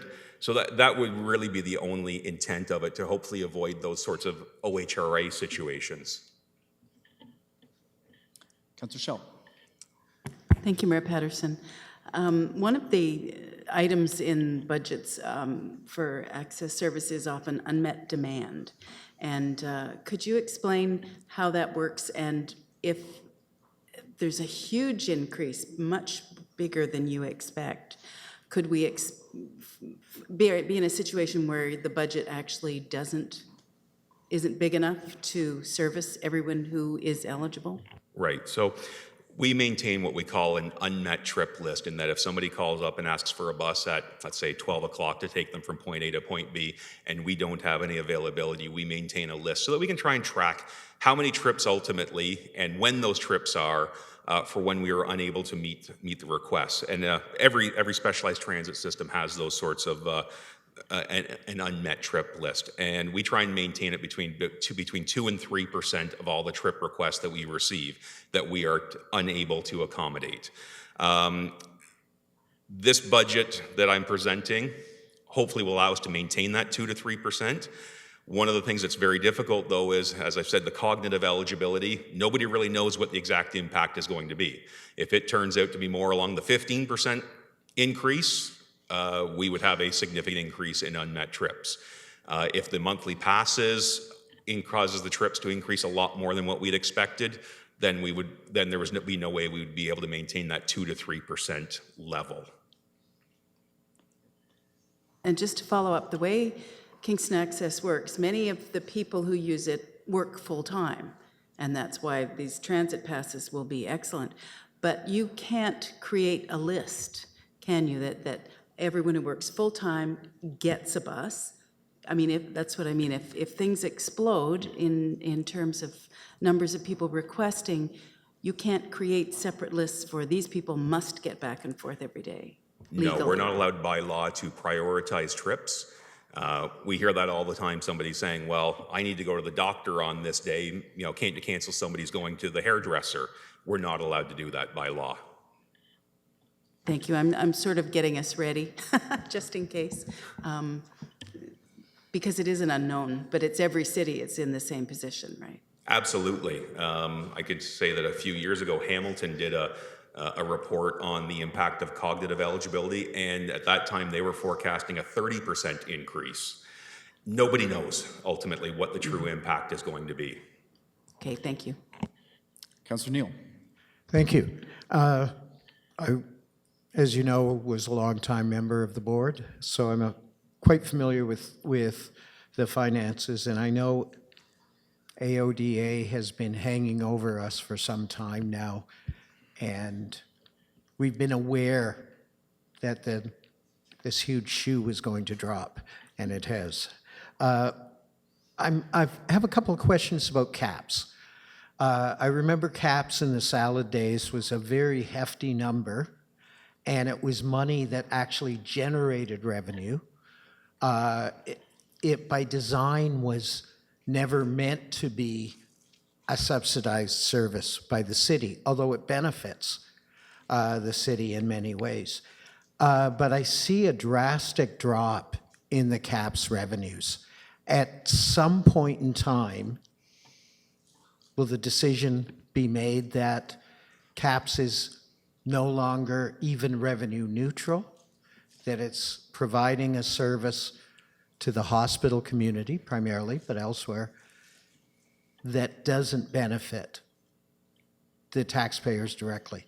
At what point in time might we see the demise of CAPS, I guess?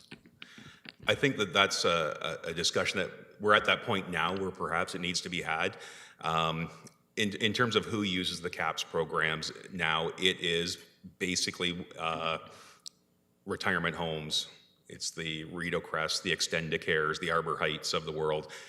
Going back to 2014, when the hospital started administrating the program on their own, we saw that first significant decrease. And in the last year, there's also been a few changes that have caused the number to go down again. For example, the hospital now has a home dialysis program in that as opposed to you having to go to the hospital for your dialysis, they come to your home and do it. So things like that are starting to impact the program. Do I think that it would ever completely eliminate it? Absolutely not. Do I ever think that we're going to go back to the days where it was 4 times the size of what it is now? No, I do not. Unless something changes in the future and the hospitals decide that perhaps it wasn't the best decision to go out on their own and do it on their own. But I think that if we see this, the sort of the current numbers, maybe perhaps for another year where we see that there's really not going to be a change, I think we would have to seriously consider having that discussion. From a revenue perspective, it is basically a break-even proposition. Not 100% of the costs that I show there in that CAPS expenditures are included in there. For example, one of my office staff who administrates the program, the admin person who sends out the billing, I haven't put those sorts of costs in there as well. But as I said, it is at best a break-even proposition, so it wouldn't have a big impact on us financially one way or the other. And I totally supported making OW recipients able to get a pass. And that is funded partially between the province and the city, cost sharing that. But those kinds of arrangements, will they impact Kingston Access Service? Would somebody, if we did a similar service with ODSB or with the current service we're providing to OW, could an OW recipient go to Kingston Access Service and say, I deserve recognition and a free pass? So as it stands right now, the OHRA settlement doesn't require 100% fair parity matching. So for example, this past Saturday when the Santa Claus parade was on, Kingston Transit provided free transportation. There's no obligation for us to provide that free transportation. Kingston Transit also offers discounted passes to large employers in the area. There's no obligation for us to match that. Basically, it's the 3 price points, the regular fare, the affordable transit pass, and then the affordable transit pass at the seniors rate. Those are the only 3 that we are required right now to match or to offer when the time comes for us to implement the monthly passes. If there was needed to be or was discussion about an expansion of the program through Ontario Works, obviously we'd have to have some discussions about that at that point between fund, and I don't know how it's funded through Ontario Works for Kingston Transit, whether the funding's coming from the province or from the city, I don't know. But we'd have to have that conversation separately, I guess. It is a shared funding formula, but thank you very much. Councillor Allen. Thank you, Your Worship, and through you, I have a few questions. Several questions. First of all, what happens if we don't meet the AODA standards? What are the risks associated with that? Well, for example, the hours of service, the AODA is pretty straightforward in that it says we have to do so. So failing to do so, we would be subject to a complaint through the Ontario Human Rights Commission. Great. Just wanted to make sure that we knew that there was a consequence. And then now I'm going to divert off of that a little bit. Yesterday, when we talked about transit, we learned about different fuel mix in our buses in order to reduce GHG gases. and the impacts of cap and trade on fuel costs going forward. Have those been factored into your budgets as well, and are you considering buses or fleet adjustments that would be more GHG or emissions friendly? So in terms of our fuel projections, in terms of cost for the next few years, it's based on the same numbers that the City of Kingston uses. So there's no difference there. In terms of changing the type of fuel and stuff like that, at this point, I'm not aware of any specialized transit vehicles being in the province being tested for those sorts of things. I believe there are 3 or 4 cities that are testing conventional vehicles that are more energy efficient. But as far as I know at this point, there's nothing on a specialized transit side of things. Okay, great. And then my last question, so I was thinking about ride-sharing apps and carpooling and trying to figure out how to meet that unmet demand or reduce calls for service. And one of the things I was thinking about was, one, finding or creating a community where your regular folks who are working, who may be able to carpool or buspool. I don't know if that's kind of possible because your buses could carry more than one person at a time. And so I don't know if you could find those trends and identify them and seek them out. The other question associated with that is, if you're required to have a monthly pass, has there been any consideration to that pass having access to conventional transit? And because if that option is there, and some of the folks that we've mentioned who would apply for eligibility, they may be able to choose between 2 forms of transit, but they shouldn't have to carry 2 transit passes to achieve that. So the OHRA agreement does not require there to be transferability between the 2 systems, Kingston Transit and Kingston Access Services. What it does require us to do is that if a person uses our service to get to point A, and then they indicate that they would like to take a different mode, so let's say they take us to get to point A, and then they want to use Kingston Transit to get to point B, that we provide them a transfer at that time. And conversely, somebody using Kingston Transit who indicates, I've got Kingston Access bus picking me up here, that they would be given a transfer. So there isn't what I would refer to as true transferability on the monthly pass itself in terms of a requirement in the OHRA.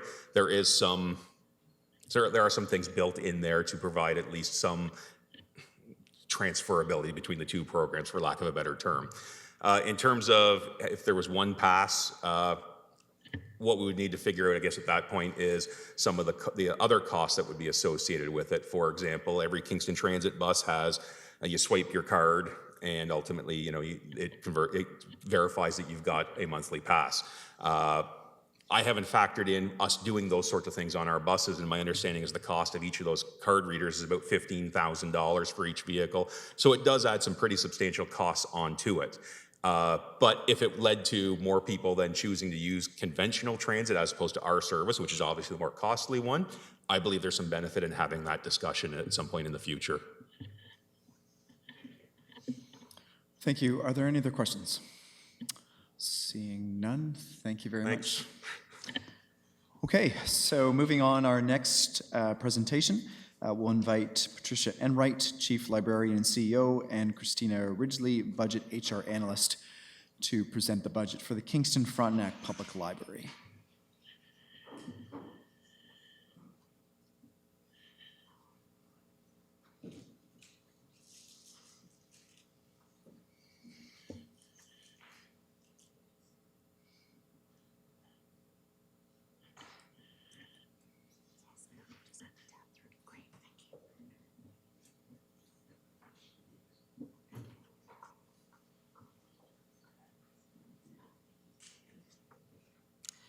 Mayor Patterson, members of council, community and staff members. Before I start, I would like to introduce Claudette Richardson, sorry, our board chair. I always forget to introduce her every year, so Claudette, thank you. So I just want to say thank you for this opportunity to speak to you this evening about our draft operating and capital budgets. In the city's strategic plan, you issued a call to organizations and residents to work together to create a more smart and livable community. And the Kingston Public Library hopes that we've played an active role in supporting the city's vision. In support of the city's goal to create a smart economy by being a leader in innovation, the Kingston Frontenac Public Library continues to provide access to technology and training through a number of programs, services, and resources. We continue to provide tech tutors and have partnered with Pseudo to offer coding workshops for community members.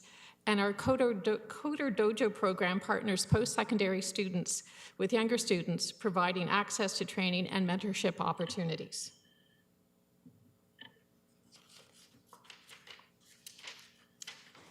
And in support of the city's youth employment strategy and its focus on skills development, the library has provided programs in partnership with other organizations to provide artistic and cultural opportunities, such as Viva Voce, and other educational programs such as financial literacy and career mentorship. The library continues to provide employment opportunities such as IT internships funded by federal programs and a variety of volunteer and leadership opportunities for teens and new adults. And we were pleased to learn that our new adult advisory board was mentioned earlier this year in the American Libraries article on trend thinking in trend thinking in libraries. And American Libraries is a journal of the American Library Association with more than 65,000 subscribers around the world.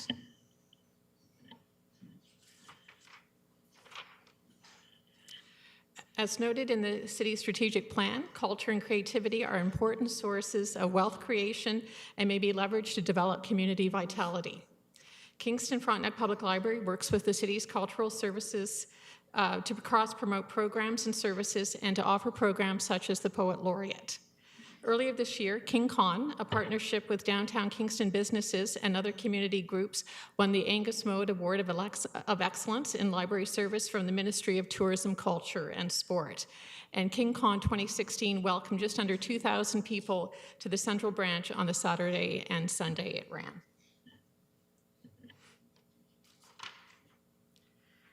In the city's strategic plan, protecting heritage includes creating awareness and civic pride in our history and heritage. The library has protected print heritage through Digital Kingston and has partnered with the city to catalog the Heritage Resource Center materials. The library also houses the collections of local heritage organizations, and Seniors Story Me, funded by a seniors community grant from the Ontario Senior Secretariat, allows us to expand our Story Me initiative, proactively reaching out to seniors to collect their stories for future generations. And the Kingston Frontenac Public Library thanks the city for funding the Central Branch redevelopment and the construction of the new Rideau Heights Community Center branch. As the city's strategic plan notes, arts, heritage, and culture are key to a vibrant community and are economic drivers for the local economy. The library, working with a number of community partners, continues to provide a wide variety of programs for all ages, from refugee voices to stories in the park. And we were pleased this year to be asked to host the Anne Frank exhibition from the Anne Frank House in Amsterdam. And since it opened in late September, 4,000 people of all ages have visited the exhibition and participated in associated events.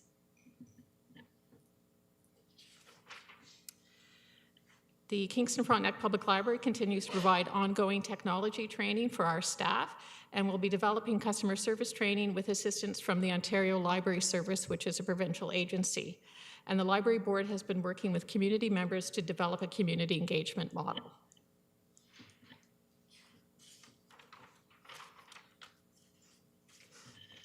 So just under, so now get to the budget.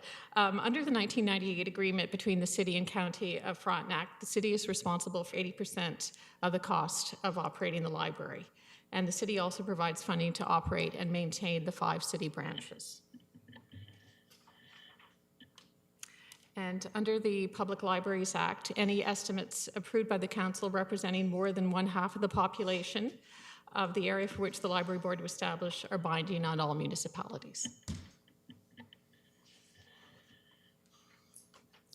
library service continues to evolve.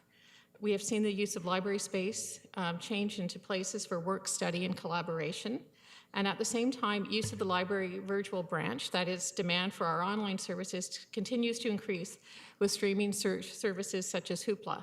And these demand, while appreciated, do put pressure on our operating and capital budgets.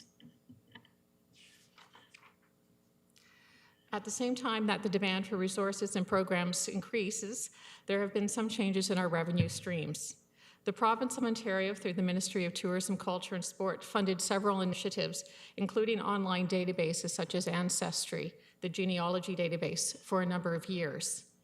The funding ended in December 2015, and that has put stress on our collection material lines, resulting in a decrease in the number of online databases that we're able to provide. And in August of this year, the province announced that funding for internet connectivity would be reduced.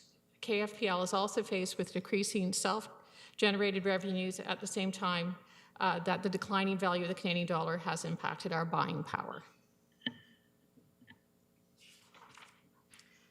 So the Kingston Frontenac Library's draft operating budget for 2017 calls for an overall increase of 0.61%, an additional $45,000.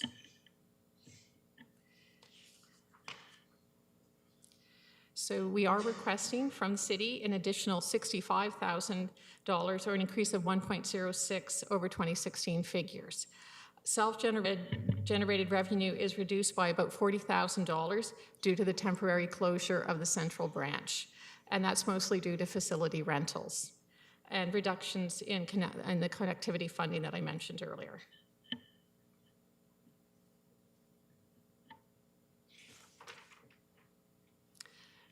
In terms of expenditures, as a service organization, staffing costs account for about 75% of our expenditures. The increase includes negotiated salary and wage adjustments and increases in the cost of benefits. Funding for training hours, technology, and customer service that I mentioned earlier have been moved from the education and training line and system-wide expenditures to the salaries and wages lines. Because of the pressures on the collection material line, we have requested an additional 1.52%, and system-wide expenditures, which includes things like internet connectivity, hardware, software licensing and maintenance agreements, insurance, training, and education. We've reviewed all of these expenditures and have reduced these lines by overall by 1.28%. So we also have a new vending machine that will be at the temporary location at 209 Wellington Street, and that will be moved to the new Rideau Heights Community Center branch in 2018 when it opens. As I said, because of the temporary closures of the central branch, facility costs have been reduced by about 23%. The costs of operating our temporary locations, so 209 Wellington, which is our storefront, and 18 St. Remy, which is the office and warehouse space, those have been funded through capital dollars.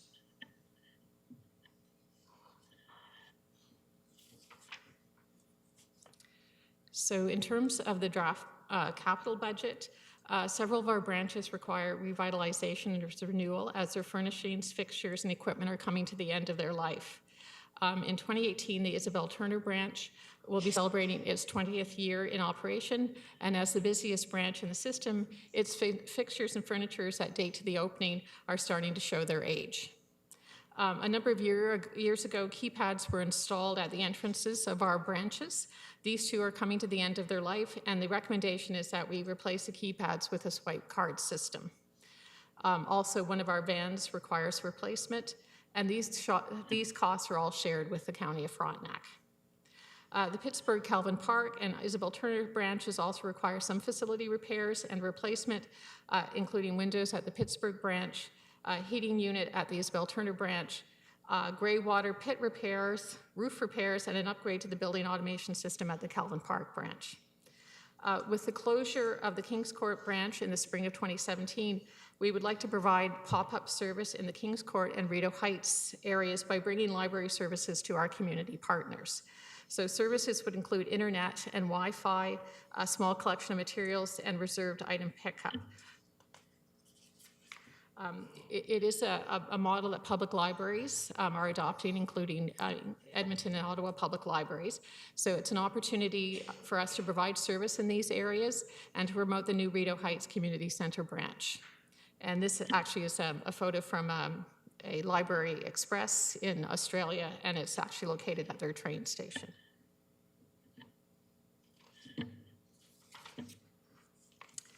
So looking to the future, there are some challenges. Increasing use of e-collections and other online services have impacted the amount of fines and fees that we have collected in the past. The Ministry of Tourism, Culture and Sport announced that it will be reviewing the provincial library operating grant in the next year, and it accounts for about 4% of our operating budget. And the province has also decreased or not renewed grants for technology and collections. As I noted earlier, there are increasing demands for e-content, programming, outreach, and technology. Costs of building operations continue to rise. We also have negotiated salary wage adjustments and, of course, the cost of benefits. And in 2018, the Central Branch, Rideau Heights Community Centre branch, and the service point at the new high school will all open in 2018. So in 2018, we're asking for an overall increase of 3.8 with 3.92 from the City of Kingston. And that includes an additional day of service at the Rideau Heights Community Centre branch.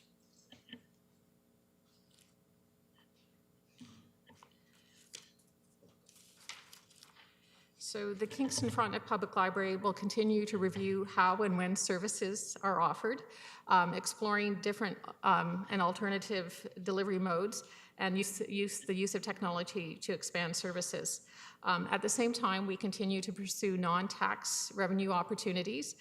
We have a very active Friends of the Library group, and we'll continue to promote donations and planned giving and pursue grant opportunities. So the city's strategic plan sets out a path to make our city more smart and livable in pursuit of the community's vision to become Canada's most sustainable city. In the city's planning document, the vision stands apart from many long-term goals as it is a moving target, and that as technologies and knowledge evolve, so too will our thinking, allowing us to strive for and achieve things of which we could only have dreamt. As I look at the photos of the children taking part in Books for Babies, Lego My Library, the preschool edition, and our recent Skills Share, the Kingston Frontenac Public Library hopes that we have contributed to the vision of a more smart and livable city by providing the resources and opportunities for our residents in all phases of their lives to pursue their aspirations and dreams. We thank you for your continued support. Thank you. Are there any questions? Councillor Holland. Thank you, Your Worship, and thanks very much for the presentation. I just want to clarify a couple of things regarding dates and service in the Rideau Heights, Kings Court area, if that's okay. So going back, first of all, to the kiosk, so that will be operating at the Central Branch, and then in 2018, it's going to move to the Rideau Heights facility? There will be a kiosk there? Yes, so right now we'd only be open if we get the funding for an additional day of service for 4 hours a week. So the kiosk would actually be in the community center, so outside of the library to provide access to materials when we're not open. Sorry. Great, thank you. Okay, and so then the pop-up service that would be available in the Kings Court area, would that, so that's starting projected 2017 after the branch closes in the spring, and then in so the idea is that when the school opens, there is the kiosk or whatever available at the new QE High School. However, I think that date, like, is that contingent on the school opening, or is the service going to be provided before the grand opening of the school, which I think is not until 2019? Oh, okay. Through Your Worship. So when we first kind of embarked on the plan, there was supposed to be only a few months between Kings Court closing and say the school and Rideau Heights Community Center opening. So that time period has expanded. So we wanted to continue to provide some level of service in the Kings Court area. And so that's why we were suggesting the pop-up library service. So it would continue until the branch opened. A lot of libraries are finding that they are continuing to offer pop-up services in partnership with community groups. So they'll get asked to go and say to a seniors residence and be there. So that is something that we probably would like to continue throughout the community. Councillor Hutchison. After your, thank you for your presentation. After this, when does the central bank, that would be good if it was a central bank, the central branch reopen? So the construction is supposed to last about 12 months. So we're hoping the spring of 2018. Okay, spring of, okay, so It's a all bit coming more than a together. year. Okay. Yeah. So should we expect a rebound budget when you come back because you're going to have a somewhat different facility? All of these negatives are going to disappear. Just asking. Oh, it's up there. Sorry. Yes. Sorry. I'm sorry. Okay. I stopped looking at a certain point. Okay. Thanks. Okay. So that it's fairly modest, I guess. Okay. But I see then it starts coming down. Okay. Fair enough. Thanks. Councillor Candon. Thank you, and through you. I'm going to ask this question based on a question I received a few months ago that I didn't have I wish I had a more polished answer, and that was they were questioning what we're investing in when we invest in libraries, because the identity or the purpose of a library has kind of changed from even when I was a kid. So years ago, it was just a place where you went to rent books. But now it has a bit of a different identity, and I was just wondering if you could explain how that may have changed and what we're investing in as councillors when we do support our local libraries. Okay, thank you. Through your worship. So as I've pointed out several times, library services have evolved, and I think we've moved from a very I think passive role in terms of providing books and collections, which we still do, but we've moved to more, I would say, engaging people in different ways. So we still have our collections, and we haven't actually seen a decrease in the use of those. So 2015 actually was one of our busiest years ever in terms of we're still circulating 1.4 million items, kind of, but we're also providing a lot of online services, and so we're seeing kind of use staying the same for our print and kind of hard materials. But moving to the online, we're also seeing, and this is public libraries throughout the world, people using our spaces in different ways. So as I said, kind of using them for study, collaboration. We were recently asked by Startup Kingston if we'd like to partner with them and provide programming. So kind of how people get their information has also changed. So it would have been at one point in time, you'd come in and borrow books. Now we provide programs, information through programs. So we have partnerships with, as I said, financial literacy. We did something like Skillshare. So people come in and they teach their fellow residents, say, how to, last year, I'm sorry, the only thing that could pop into my mind was how to juggle, but important skill to have. But it's a way of engaging people in a different way. And as I said, I think public libraries, we are kind of in a really exciting time. And I know sometimes people think that libraries, what do we need? Everything's online. But we are in, I would say, some of our busiest times ever. So thank you. I hope that answered. Yeah. Councillor Neal.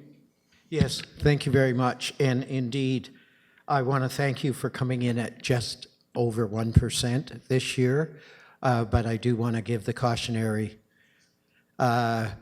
provision to the rest of council that's because the main branch is closed for a year, which we save money on, and at least operating. But next year, when all of the branches are up and running, there will be a need for slightly greater than what we'll probably be looking for next year. So if we can remember the 2% we saved this year, next year, when the request comes in, that would be great. Now, I've been on the library board for off and on for 20 years or more. I'm just curious. I know I've altered my habits, and I never pay a fine anymore because I can go online and renew a book. How has our funding from revenue like fines been affected by our excellent technical services? Through you, Your Worship.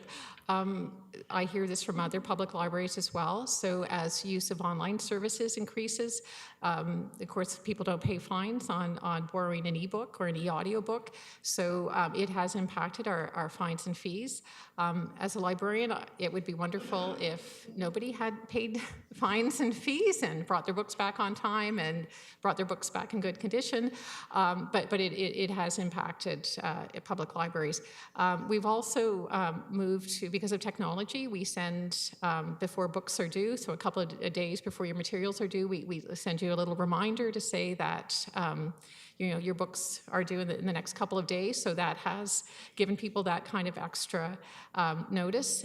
We also have moved to 3 renewals, and those can all be done online as well, so it's quite easy to extend loan periods. And I applaud the service you're establishing in the library services in the core of the city.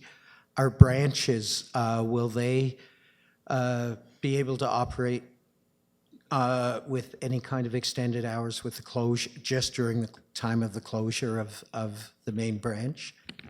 Through you, Your Worship. So we haven't extended hours at other branches. One of the reasons is because we are providing the storefront service at, as I said, at 209 Wellington. And so most of our staff from Central are either moving over to the Wellington Street, and we've also pushed them out to some of the other branches just because we know they'll be busier, but we haven't extended hours at this time. And our staff costs, I know we've been in negotiations with CUPE. We are solid in our staff costs. I understand we may have a tentative agreement. Through you, Your Worship, we do have a tentative agreement, so we have a library board meeting tomorrow night, and CUPE has a meeting on Friday, so we hope to have the agreements approved this week. So. Congratulations. I think we're first in the city.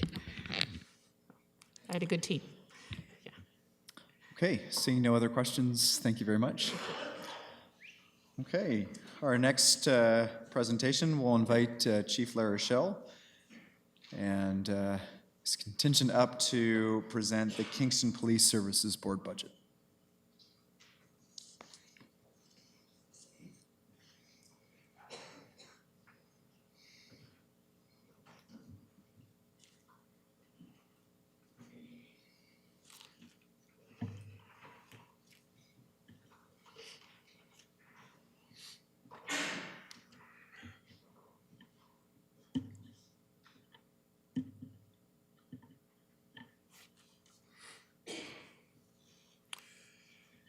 Your Worship, members of council, thank you. Tonight I'll be presenting the 2017 budget. I'm here tonight with my staff, Deputy Chief Angie McNeely, Director of Finance Frank Howes, as well as the co-chair of the Police Services Board, John Clemence.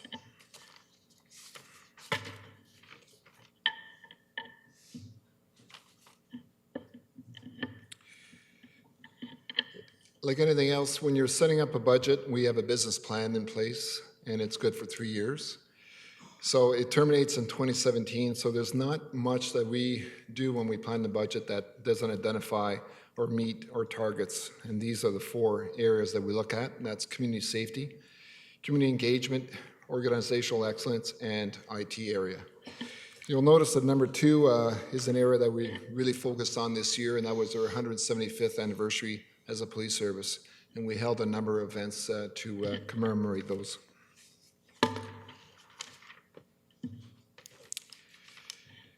Just as a refresher for council, our staffing level remains the same. We have 198 sworn members.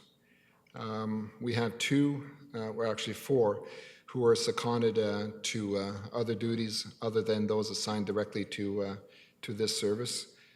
Two are seconded to ROPE, which is a repeat offender parole enforcement, where we receive 70% of their salary as a reimbursement. We have one that's for bail safety and one that is for ICE, which is the Internet Child Exploitation. So in addition, we have 59 civilian staff who support the sworn members. In addition, my command staff is composed of 4 inspectors and 3 directors. The 4 inspectors, 1 oversees patrol, 1 CID, 1 operational support, and 1 administrative support. And the 3 directors, 1's in charge of HR, 1 in charge of finance, and 1 in charge of IT.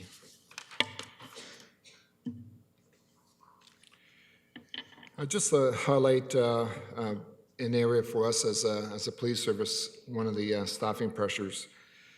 Our staffing model has remained fixed from 2010 to the present.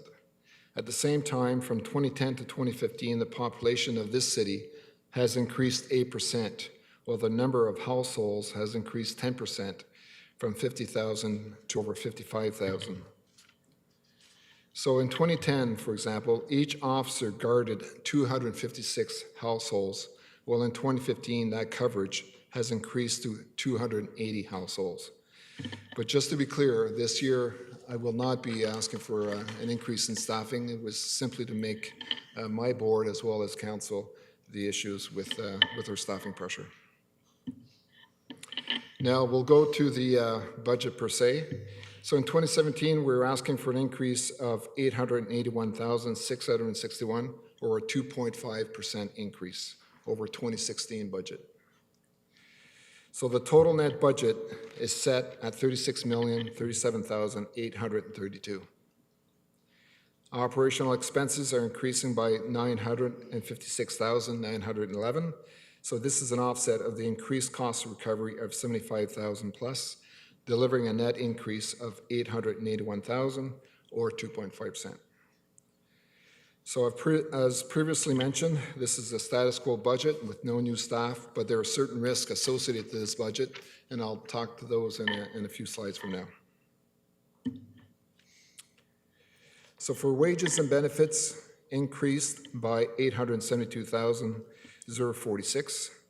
So their overall wages are 87% of the total budget operating expenditures and increases of 2.63% or 872,000 plus. So wages and benefits account for 2.48% of the 2.5 budget increase. So for example, I had an issue with overtime the previous year, and so we've done is we've hired part-time staff to work in courts, communication center, and the cell block where they monitor our prisoners. So there was a savings in the area of the overtime, as you can see, of 62,000. So that overtime, just to remind us, the council, is used for to cover some of the stat days that the officers are required to work. It's part of their contract, as well as the overtime covers the RIDE programs that we do in the city. But that RIDE program, as a reminder, is reimbursed through grants that we received. In addition to all of the Queen's events is covered by the $100,000 that we've received through the university. As well, the rest of the overtime is for officers attending court. Most of the courts that when they attend is off duty, but we are working right now with staff at the courts for early resolution, meaning we'll meet with the Crown and the defense and try to resolve the case before it goes to lengthy court trial.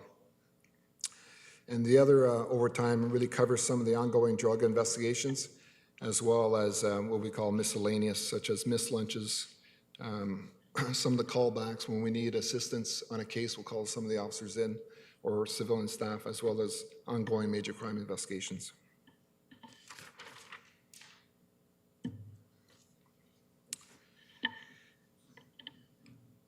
So supplies and materials.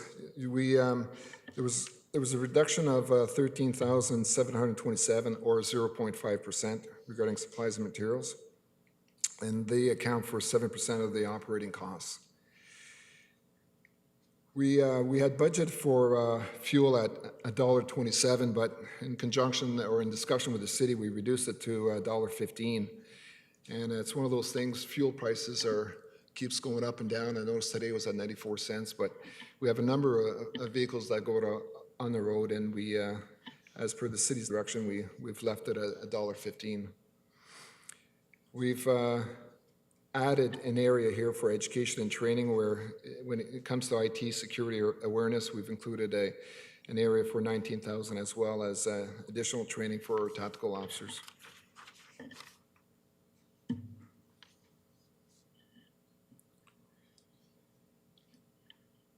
So contracted services increased by 4.9% or 98,000.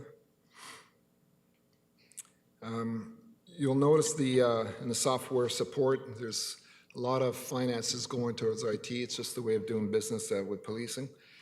We've put money into a systems encryption and a backup system for the IT, as well as legal services. We've increased in that area to provide support, legal support to our HR director, as well as to my office.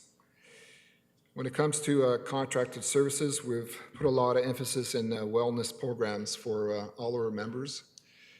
For example, we have a peer support group where we've hired a psychiatrist that comes in once a week. We've increased our training and awareness regarding mental health, etc. And when it comes to insurance services, again, guidance by the city, we've added an increase there by 2%.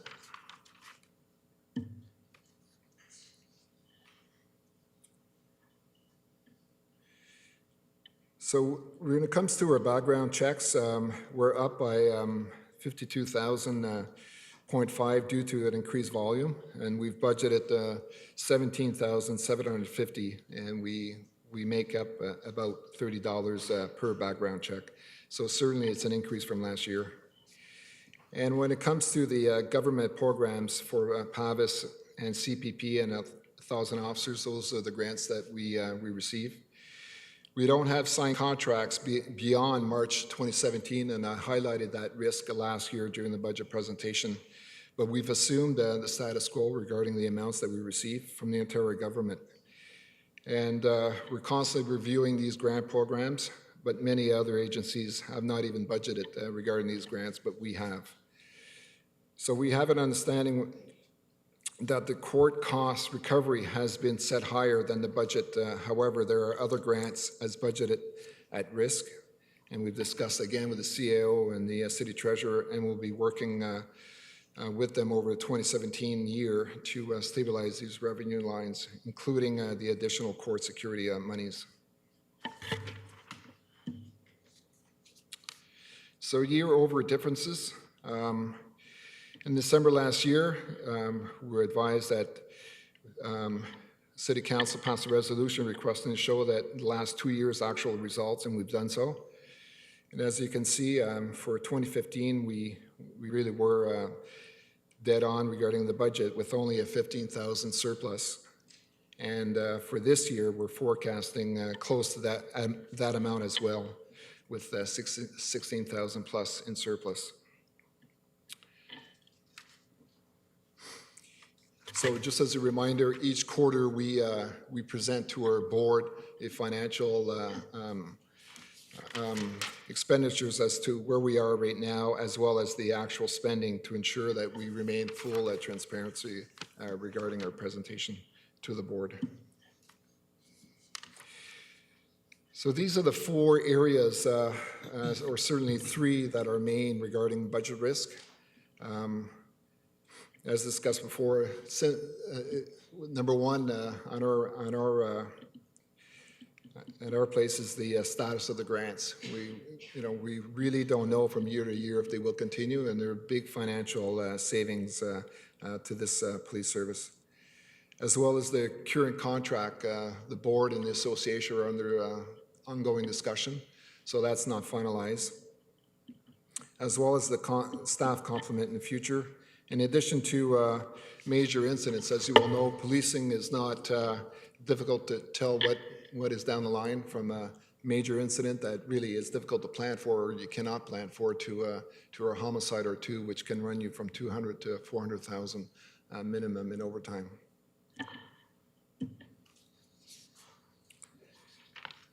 So as you can see, this grid shows how we've worked pretty hard to control budget increases over the last few years. Certainly since my arrival in 2013, the budget for 2014 was set at 2.5, and at 2015 it was at 2.7. In year 2016, 2.1, and for 2017 we've met our goal at 2.5. So, when you look at the chart, you always think it's a surprise because there's that belief out there that policing is out of control. Well, certainly not in this city, certainly not within this service. We manage our budget very tight, and we always try to look for efficiencies.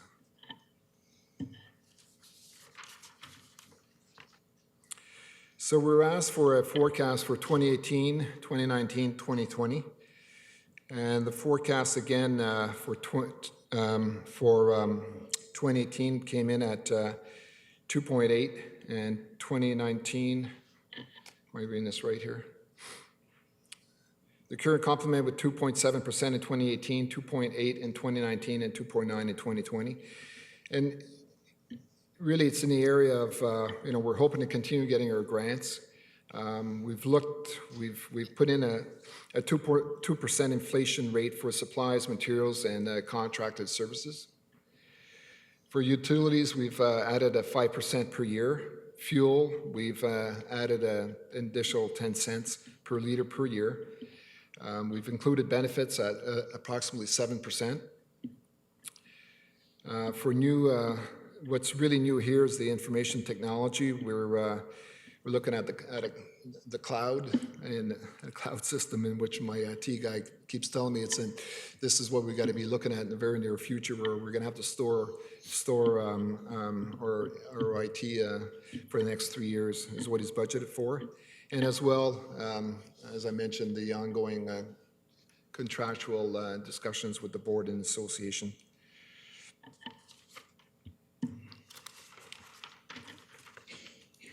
So for the 2017 capital requests, as you can see, fleet is a large chunk of this request.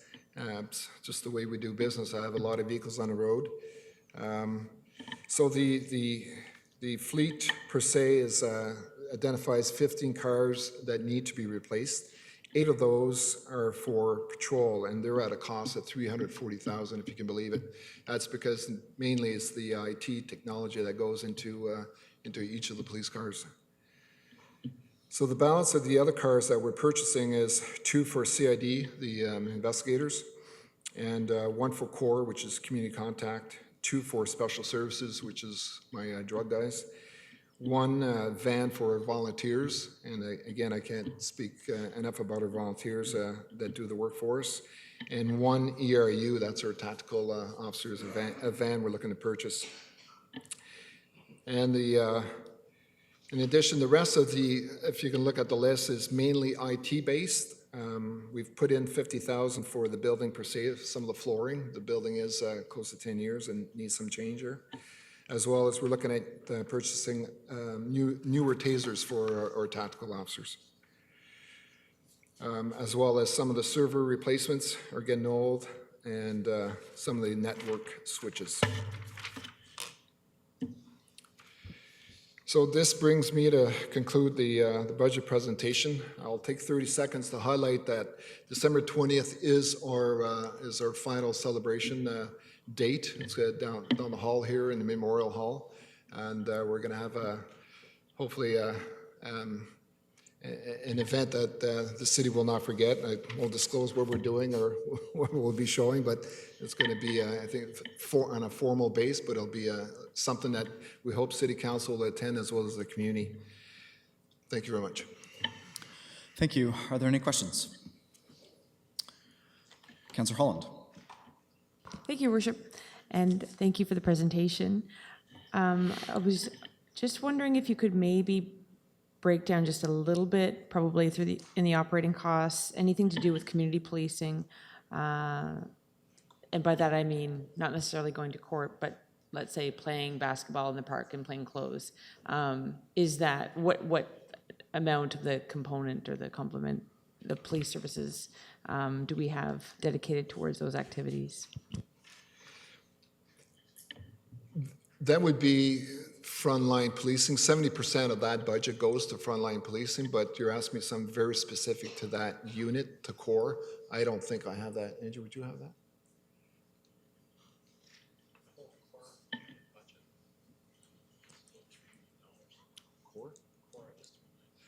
So John tells me the core budget, the one that's for the community, is $3 million. Thanks. And I'm just curious, this is just no evidence required here, but just your thoughts on whether or not these kinds of activities have the potential for cost savings down the road. How effective are they? What do you see the future of this type of activity? Do you see the need for this budget to increase over time, and would that impact operations in a positive way in terms of the budget? When it came to discussing my staff on how policing would look in the future, it's about keeping up with the growth of the city.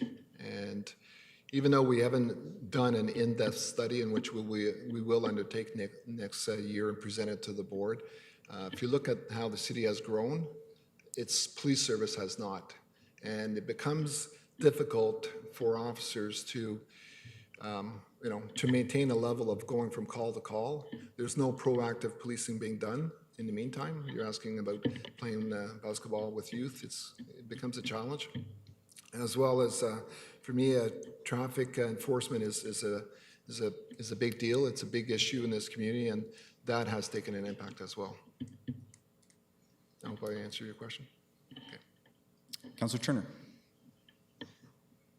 Thank you, and through you, Mayor Patterson. I just wanted to ask you a little bit about the youth program you had this summer, and I thought it was a great program. Could you just elaborate a little bit on it? You employed the youth to go around the city? We hired actually three Yippee students, and they're employed for approximately 8 weeks with us, and they're assigned actually to core. And anything we can see that we're able to reach out to the community, either through even some of the tourists, will do so. They walk with some of the beat officers. They go out and give pamphlets when it comes to leaving pamphlets on the cars that their vehicles are left unlocked, that type of crime prevention stuff. Anything that makes them visible and makes us identify us working with youth. They work with our full-time youth officer, Josh Connor, and we've had an event here at City Hall in the parking lot in the summer where we had about 500 kids attend, and the Yippee students were part of that, as well as we hosted a week-long student academy to educate the youth on what police do, and it was very successful. Okay. Thank you. I really appreciate you doing that. Thanks. Councillor Sanik. Thank you, Your Worship. I just wanted to ask the question, how much did you say that a new police car costs? A police car? One police car per se. John, do you have it? I've got the 50,000. Yeah. You know, it's not the purchase of the car that's expensive, it's the IT equipment that goes in. So for example, for 8 patrol cars that we've set aside $340,000. That's what I thought, so $340,000 for a car, right? Yeah, that's incredible. So then, I just wanted to make sure I heard that right, because that's what I wrote down, and then we were saying, that can't be right. It used to be in my day, it was, you got a police car and there was a cage, you know, where the prisoner goes in the back. This day, they're filled with IT equipment, the officers do their emails, do their research, that's what they want.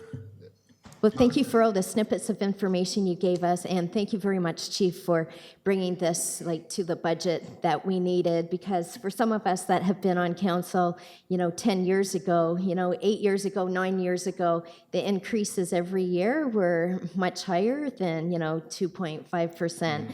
And so I really appreciate you staying within budget. Thank you. Thank you. Councillor McLaren.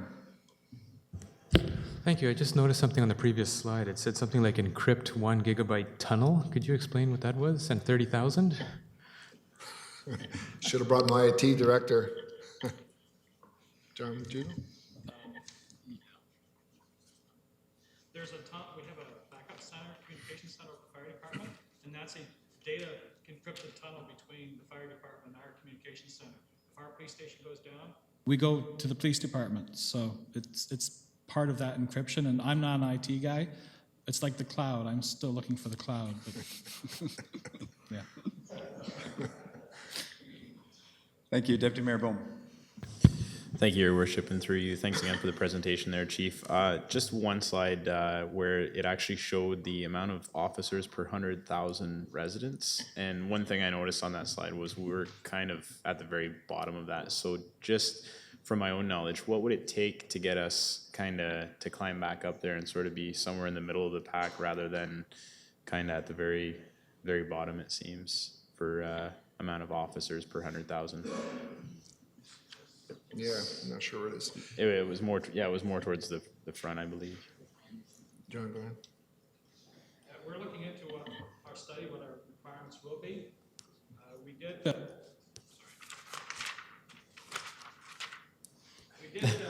at suggesting perhaps we should hire maybe 8 more. If we hire 8 more, the number goes from 141 to 148. Okay. Now, 141 is at the very lowest level. It's the same, I believe, as Ottawa, and that's from the Stats Canada data. We are quite low compared to that. Yeah, but 8 would take us to 148. Okay. We are going through the jigs and the reels and the studies, so there's going to have to be a lot of discussion around that. Yeah, if I just add, we need to do our research. We need to have that consult the community, consult with our partners. We're actually now looking at how we deliver calls for service through our communication center. We're doing a research how we can perhaps streamline how we do business so that perhaps there's an efficiency there. Before we go and look for additional officers, we have some work to do.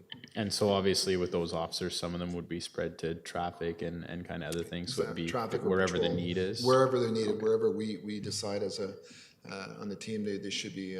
They should be.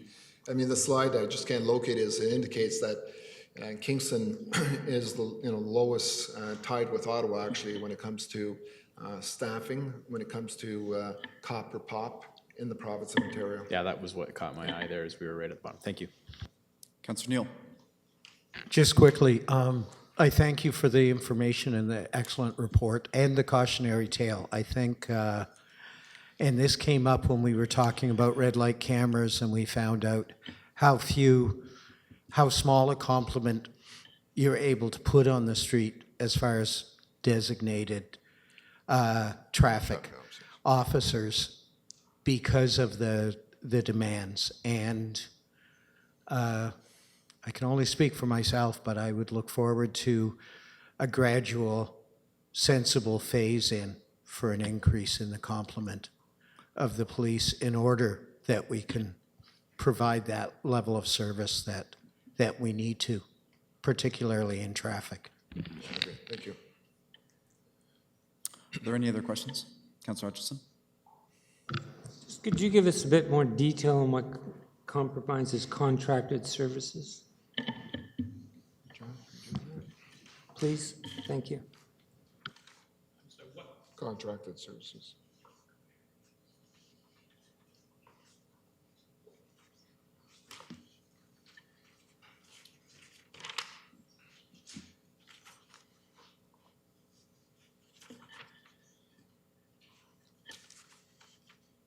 Oh, the 50,000 a year. Sure. Yeah, I got it. Makes up contracted services or what the increase is about? I'm sorry. Well, I guess it's actually about both, but we saw what contracted services means to the city. I'm wondering what it means to the police. Yeah. Well, in this particular area for next year, what we're looking for is workplace wellness. We've introduced and we're hoping to continue to enhance that type of area regarding the officers' mental health. So there's a cost there. There's a cost to paying the psychologist who's going to attend on a weekly basis and meet with the officers. There's a cost to continue the education program regarding mental health, as well as some of the ongoing training that's required in that area. It's very difficult for the officers to step forward and indicate that they have a problem or have an issue. And we want to reach out before anybody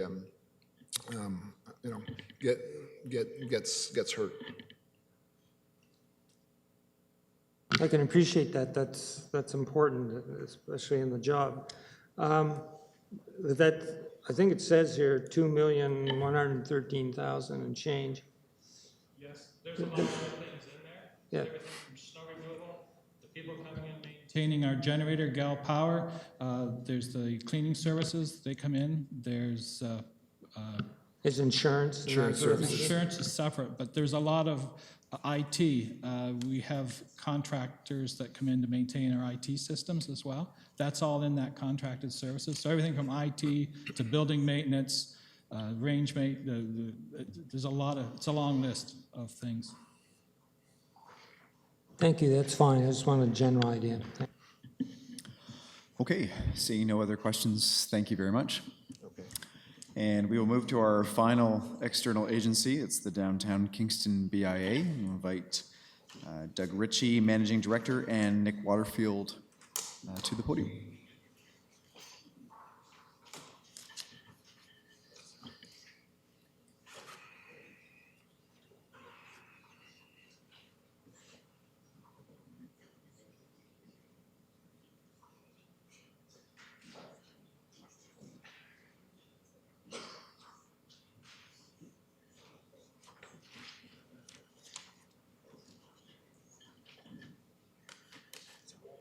You have to go around.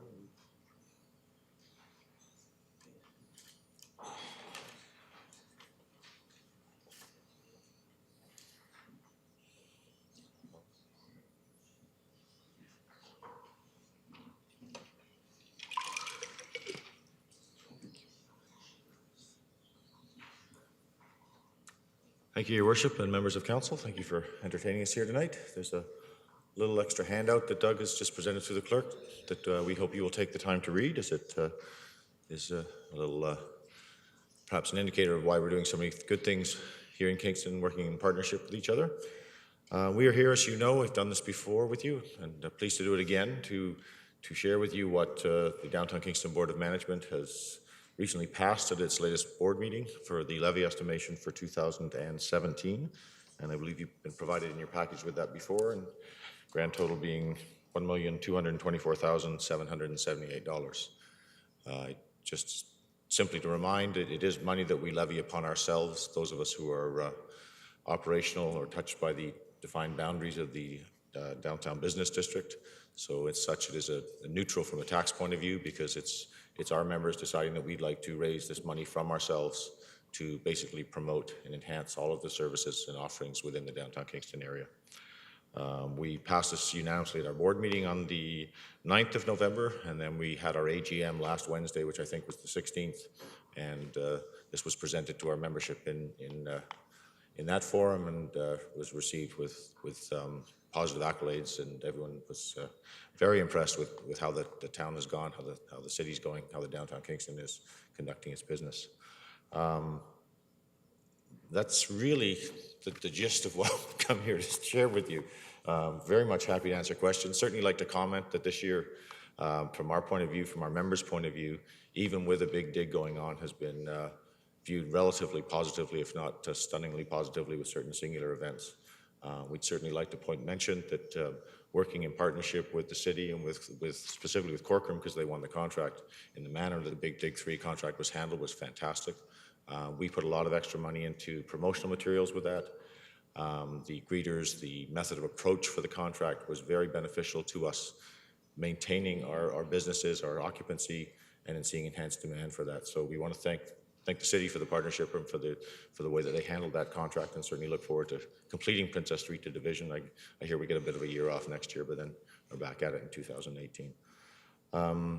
So I know it's been a long night. I mean, we're levying ourselves. We're very happy as an organization. Obviously, I can answer any questions, be most happy to. I think you all know the kind of events that we put on, and it has been a great year. So with that, I certainly would thank you and entertain questions. Thank you. Are there any questions? Seeing none, thank you very much. Thank you very much. Okay, so we do have one final presentation, so just circling back to our final departmental presentation. I'll invite Ms. Kennedy to come back up to speak about finance, technology, and administration.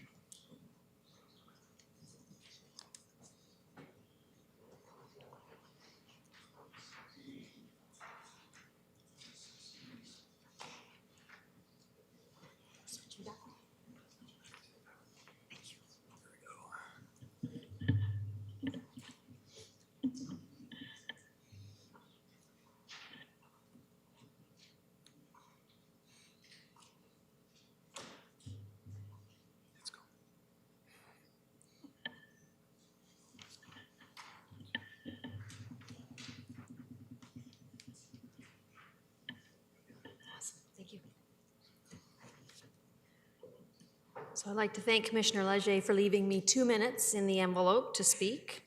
I think I can do it. I lost one director because he lives an hour from here, and I just felt guilty keeping him here. So our Chief Information Officer, I did make an executive decision to send him home. So hopefully I can handle any technology questions tonight, or I'll have to get him back here another night.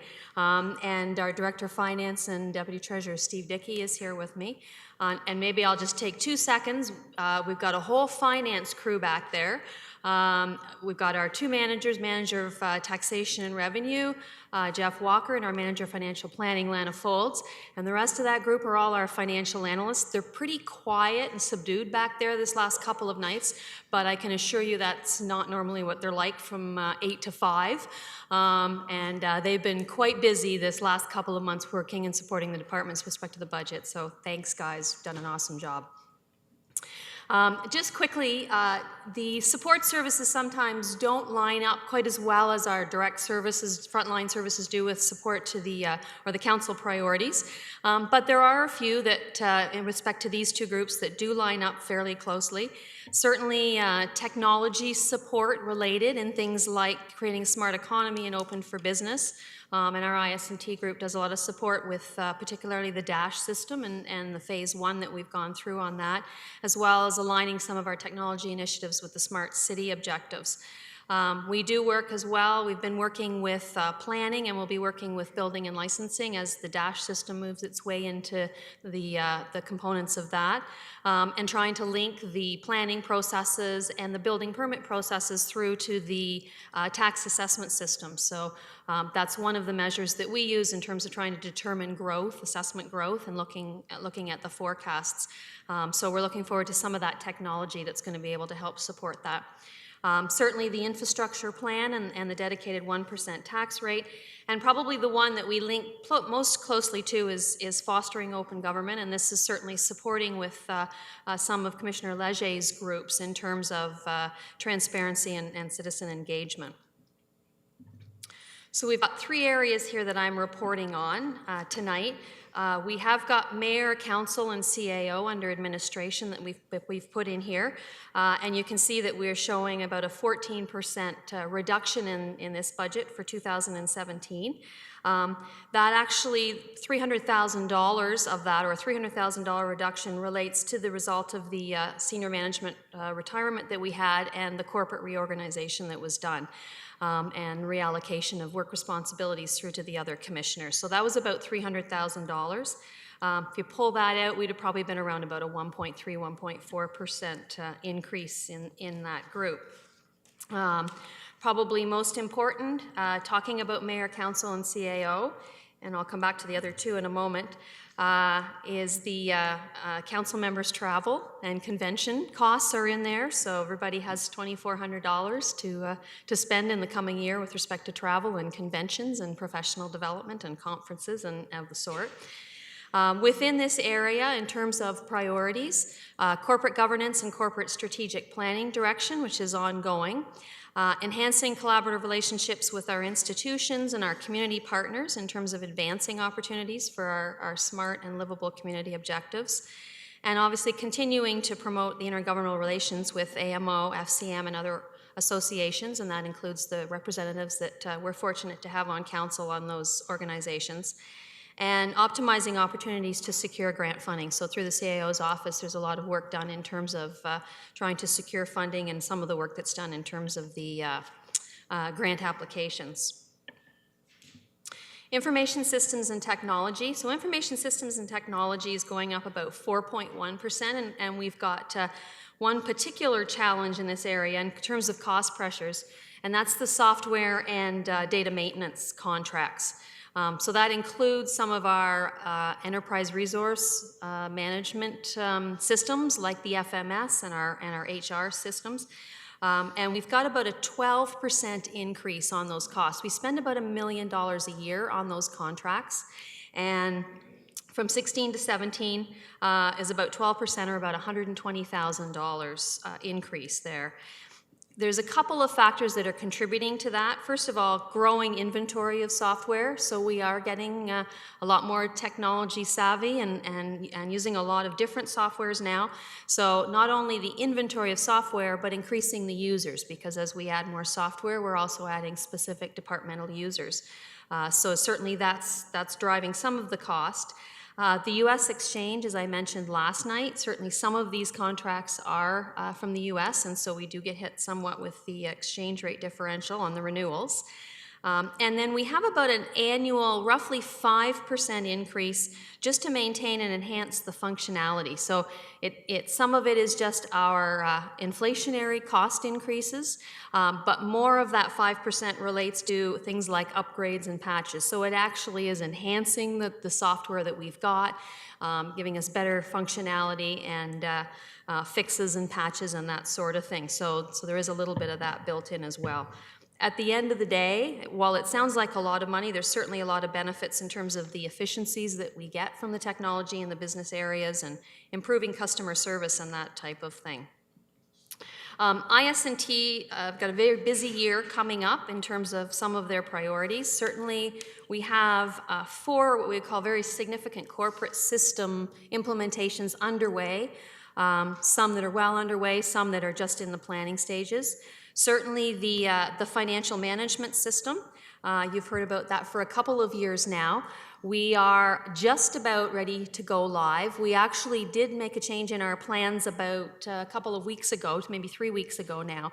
We initially had planned on a go live date of January 1st, but we felt things were running behind a little bit on the technology side with our consultants. And we felt that what was suffering at the end of the day was some of our, a bit of our testing, but more so our training. So we didn't feel there was enough time for staff to really be comfortable with the new system before they were sort of hitting it with the ground running. So we've decided to implement more of a phased-in approach to go live, which means probably if you think of go live as we got it all up and running and doing everything, that will probably be sometime in the spring of 2017. But the system will be ready to turn on very early in January.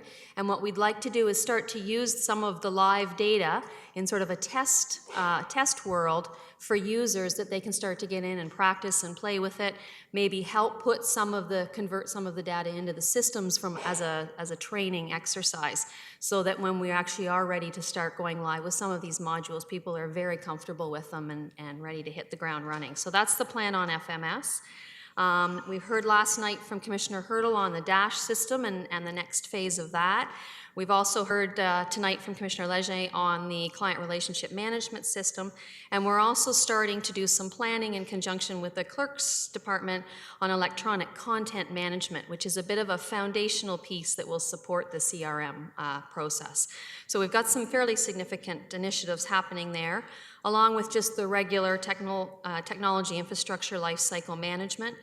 And certainly these days, technology security is high on the priority list in terms of our information and our data.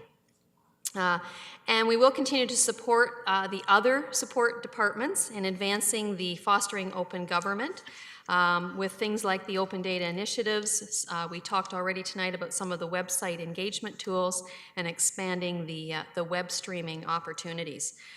From a budget taxation, we have been looking at some things that we can put on the website in particular in terms of communicating to the public on some of the some information around budgets and taxation and doing maybe a better job of educating the public on how some of those things work. If you haven't seen it, there is a new video on the website now, an animated video that's called How Your Property Taxes Are Calculated, I think, or something like that. So it's an animated one. It's really cool. You should go on and take a look at it. It's right on our website. It actually links over to MPAC. It was one that we looked at buying from City of London last year, and then we got wind that MPAC was going to buy it, so we held off. We let MPAC buy it, and now we've just linked to their website. So, but it talks about if your assessment goes up, what that means, and then it doesn't mean additional revenue to the municipality, but it talks about for an individual homeowner what that means. So we are looking at some other opportunities in that regard and other videos and types of things that we can put on. See, I think I jumped to financial services on us. So I've talked about for financial services, so we're going up 1.8% in the financial services budget.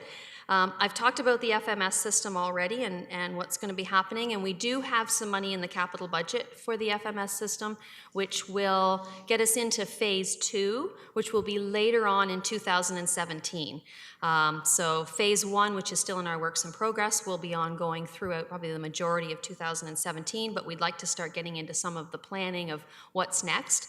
And I can tell you one of the big things that is next that we have deferred at this point is the budget module. So whether that's going to happen for 18 budget or 19 budget, we're not sure yet, but stay tuned because budget binders will be no longer and life will look a little bit different at budget time. Financial services continues with some assessment role management focus this coming year.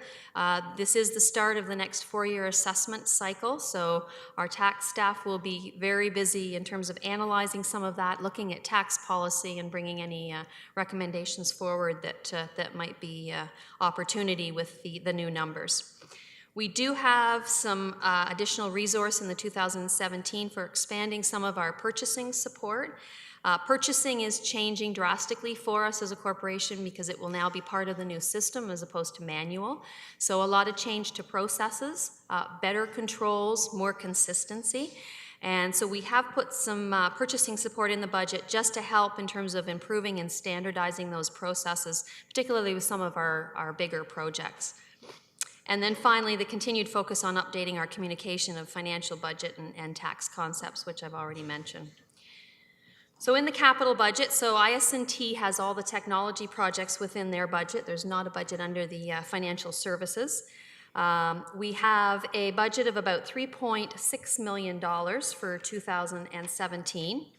And that's split up our normal technology life cycle and sustainment, so that's replacement of our desktops and our computers and tablets and laptops, is about $1.6 million. We do have money in capital works of about probably $500,000 or $600,000 in our works in progress. So our 2017 budget, which normally for that category would be around 2.1 or 2.2 million, is dropped so that we can make use of those works in progress and bring those down first. We do have about $1.3 million to support some of those enterprise business solutions that I've already talked about. And then just department-specific technology projects, about another $780,000, and you can see that within the capital plan. We normally run for those projects at any one point in time. If you asked our CIO to quantify how many projects we had going, we probably do about 40 at any one time that are in progress, in addition to the enterprise business solutions on the larger ones and the life cycle and sustainment. So they're a pretty busy group. So in the capital works in progress, in addition to that $500,000 or $600,000 of life cycle and sustainment costs, We've got about $1.2 million for the FMS project, so that's continuing on into 2017 and getting that phase 1 implemented, and a bit of the planning for phase 2, and $1.7 million that was approved already last year for the CRM system, which Commissioner Leger had discussed earlier on. And that's my presentation. Okay, thank you very much.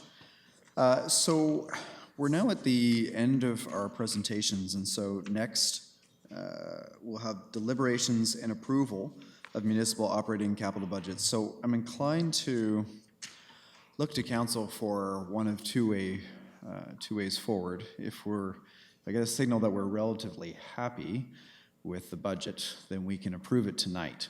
If we want to talk about it and propose amendments and have discussions, then I would propose that I'd ask for a motion to recess and we could reconvene tomorrow.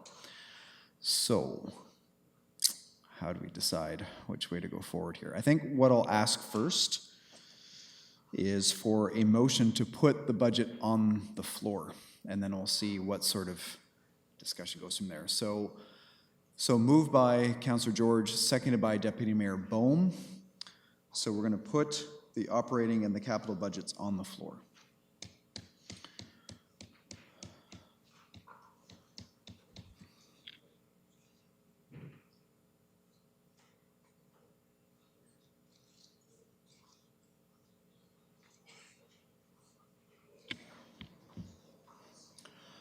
Okay, so I'm not seeing hands that are flying up to propose amendments or further work on this. So I'm going to take that as a signal. So what we're going to do instead is we're going to have to divide it up, though, based on the many pecuniary interests that have already been declared. So with that, I'm going to look to the clerk to help to divide that up. Mr. Clerk. Through you, Mr. Mayor. So we'll be changing the recommendation accordingly. It'll move from 6 paragraphs to 10, and then I'll walk everybody through on who needs to leave the room based on the discussion. The first vote will be with respect to, and this is up on the screen, paragraph 1, 6, 7, 8, and 9. So, and what I'll do is I'll read out those paragraphs so that everybody knows what they're voting on. So paragraph 1 reads that council approved the 2017 general municipal tax supported operating budget in the amount of $349,477,039, $359,166,362 less $9,689,323 approved in recommendations 2, 3, 4, and 5.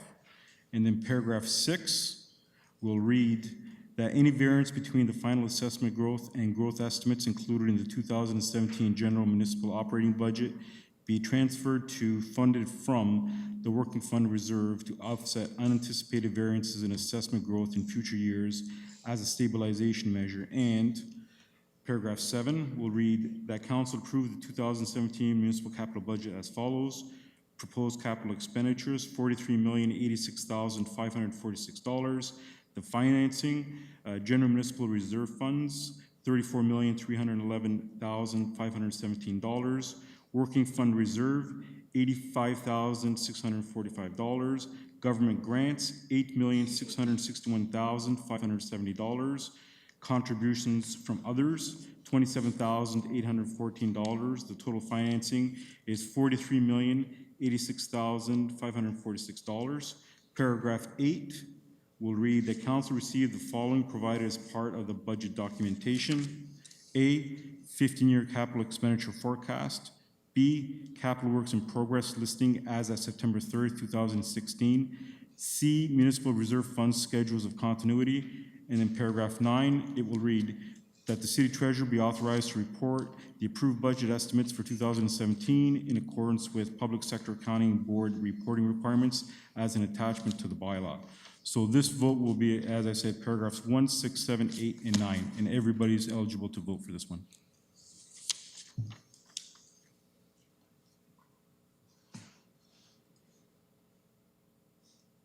Okay, please vote.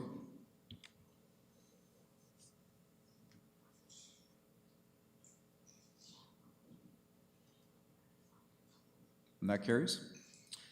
The next vote will be on paragraph 2A, which reads as follows, that council approve the following 2017 general municipal operating budget items. A, community services, housing, social services, administration and employment assistance in the amount of $244,676 for employment support expenses. And for this one here, Councillor Hutchison will have to leave the room.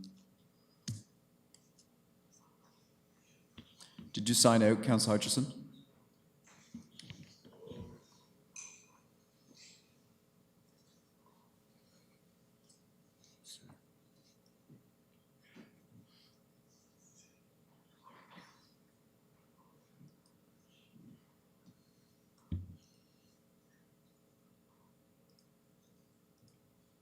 Please vote.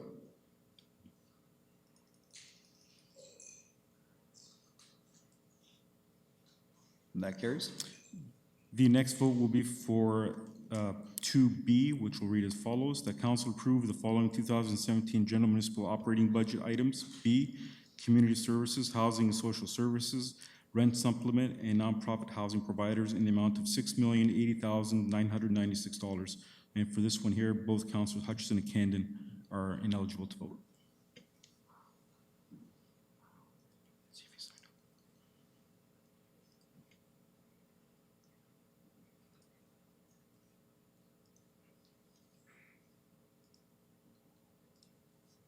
Please vote.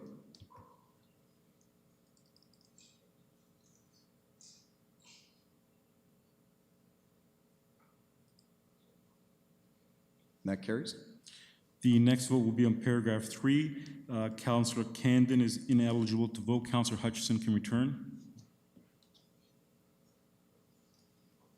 That paragraph reads that council approve the following 2017 general municipal operating budget item. A, community services, housing and social services, community services investment and provincial programs in the amount of $895,109.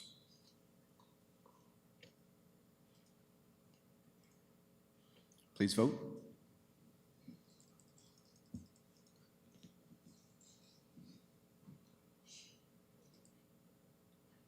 And that carries. The next paragraph, paragraph 4, Councillor Holland is ineligible. Councillor Cannon can return.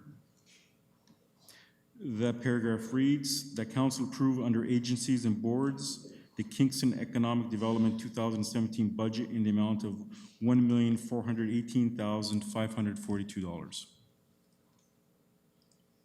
Please vote.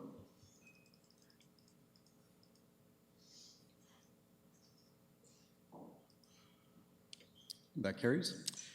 The next paragraph, paragraph 5, Councillor Stroud declared conflict, so did Councillor Neal, so he's ineligible to vote. Councillor Holland can return.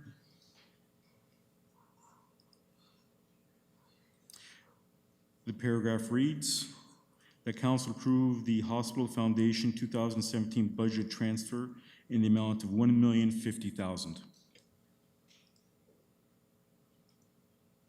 Please vote.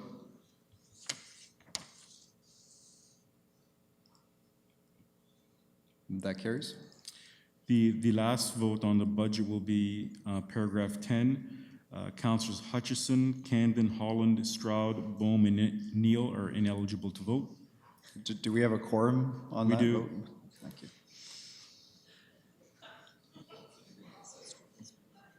Yes.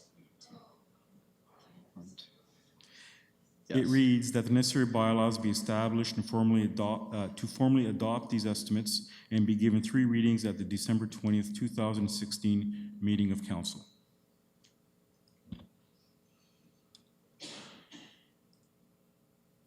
Please vote.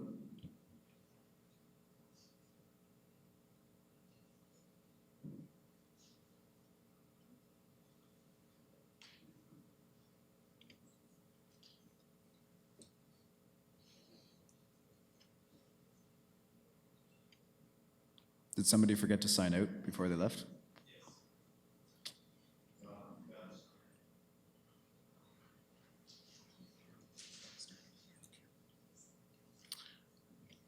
We're going to have to revote that, so we'll start that from scratch again.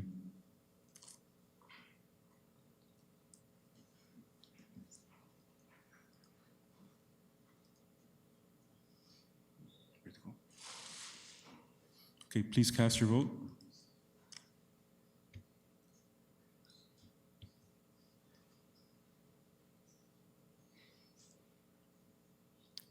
And that carries. Okay. So with that, I just have a note on a couple of communications, operating and sales plans for KEDCO and Tourism Kingston. So with that, I will look for a motion to adjourn, please. Moved by Deputy Mayor Bohm, seconded by Councillor Turner.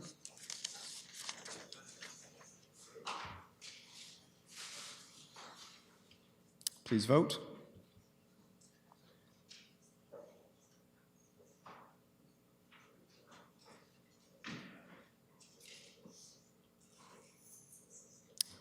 We're adjourned. Thank you very much.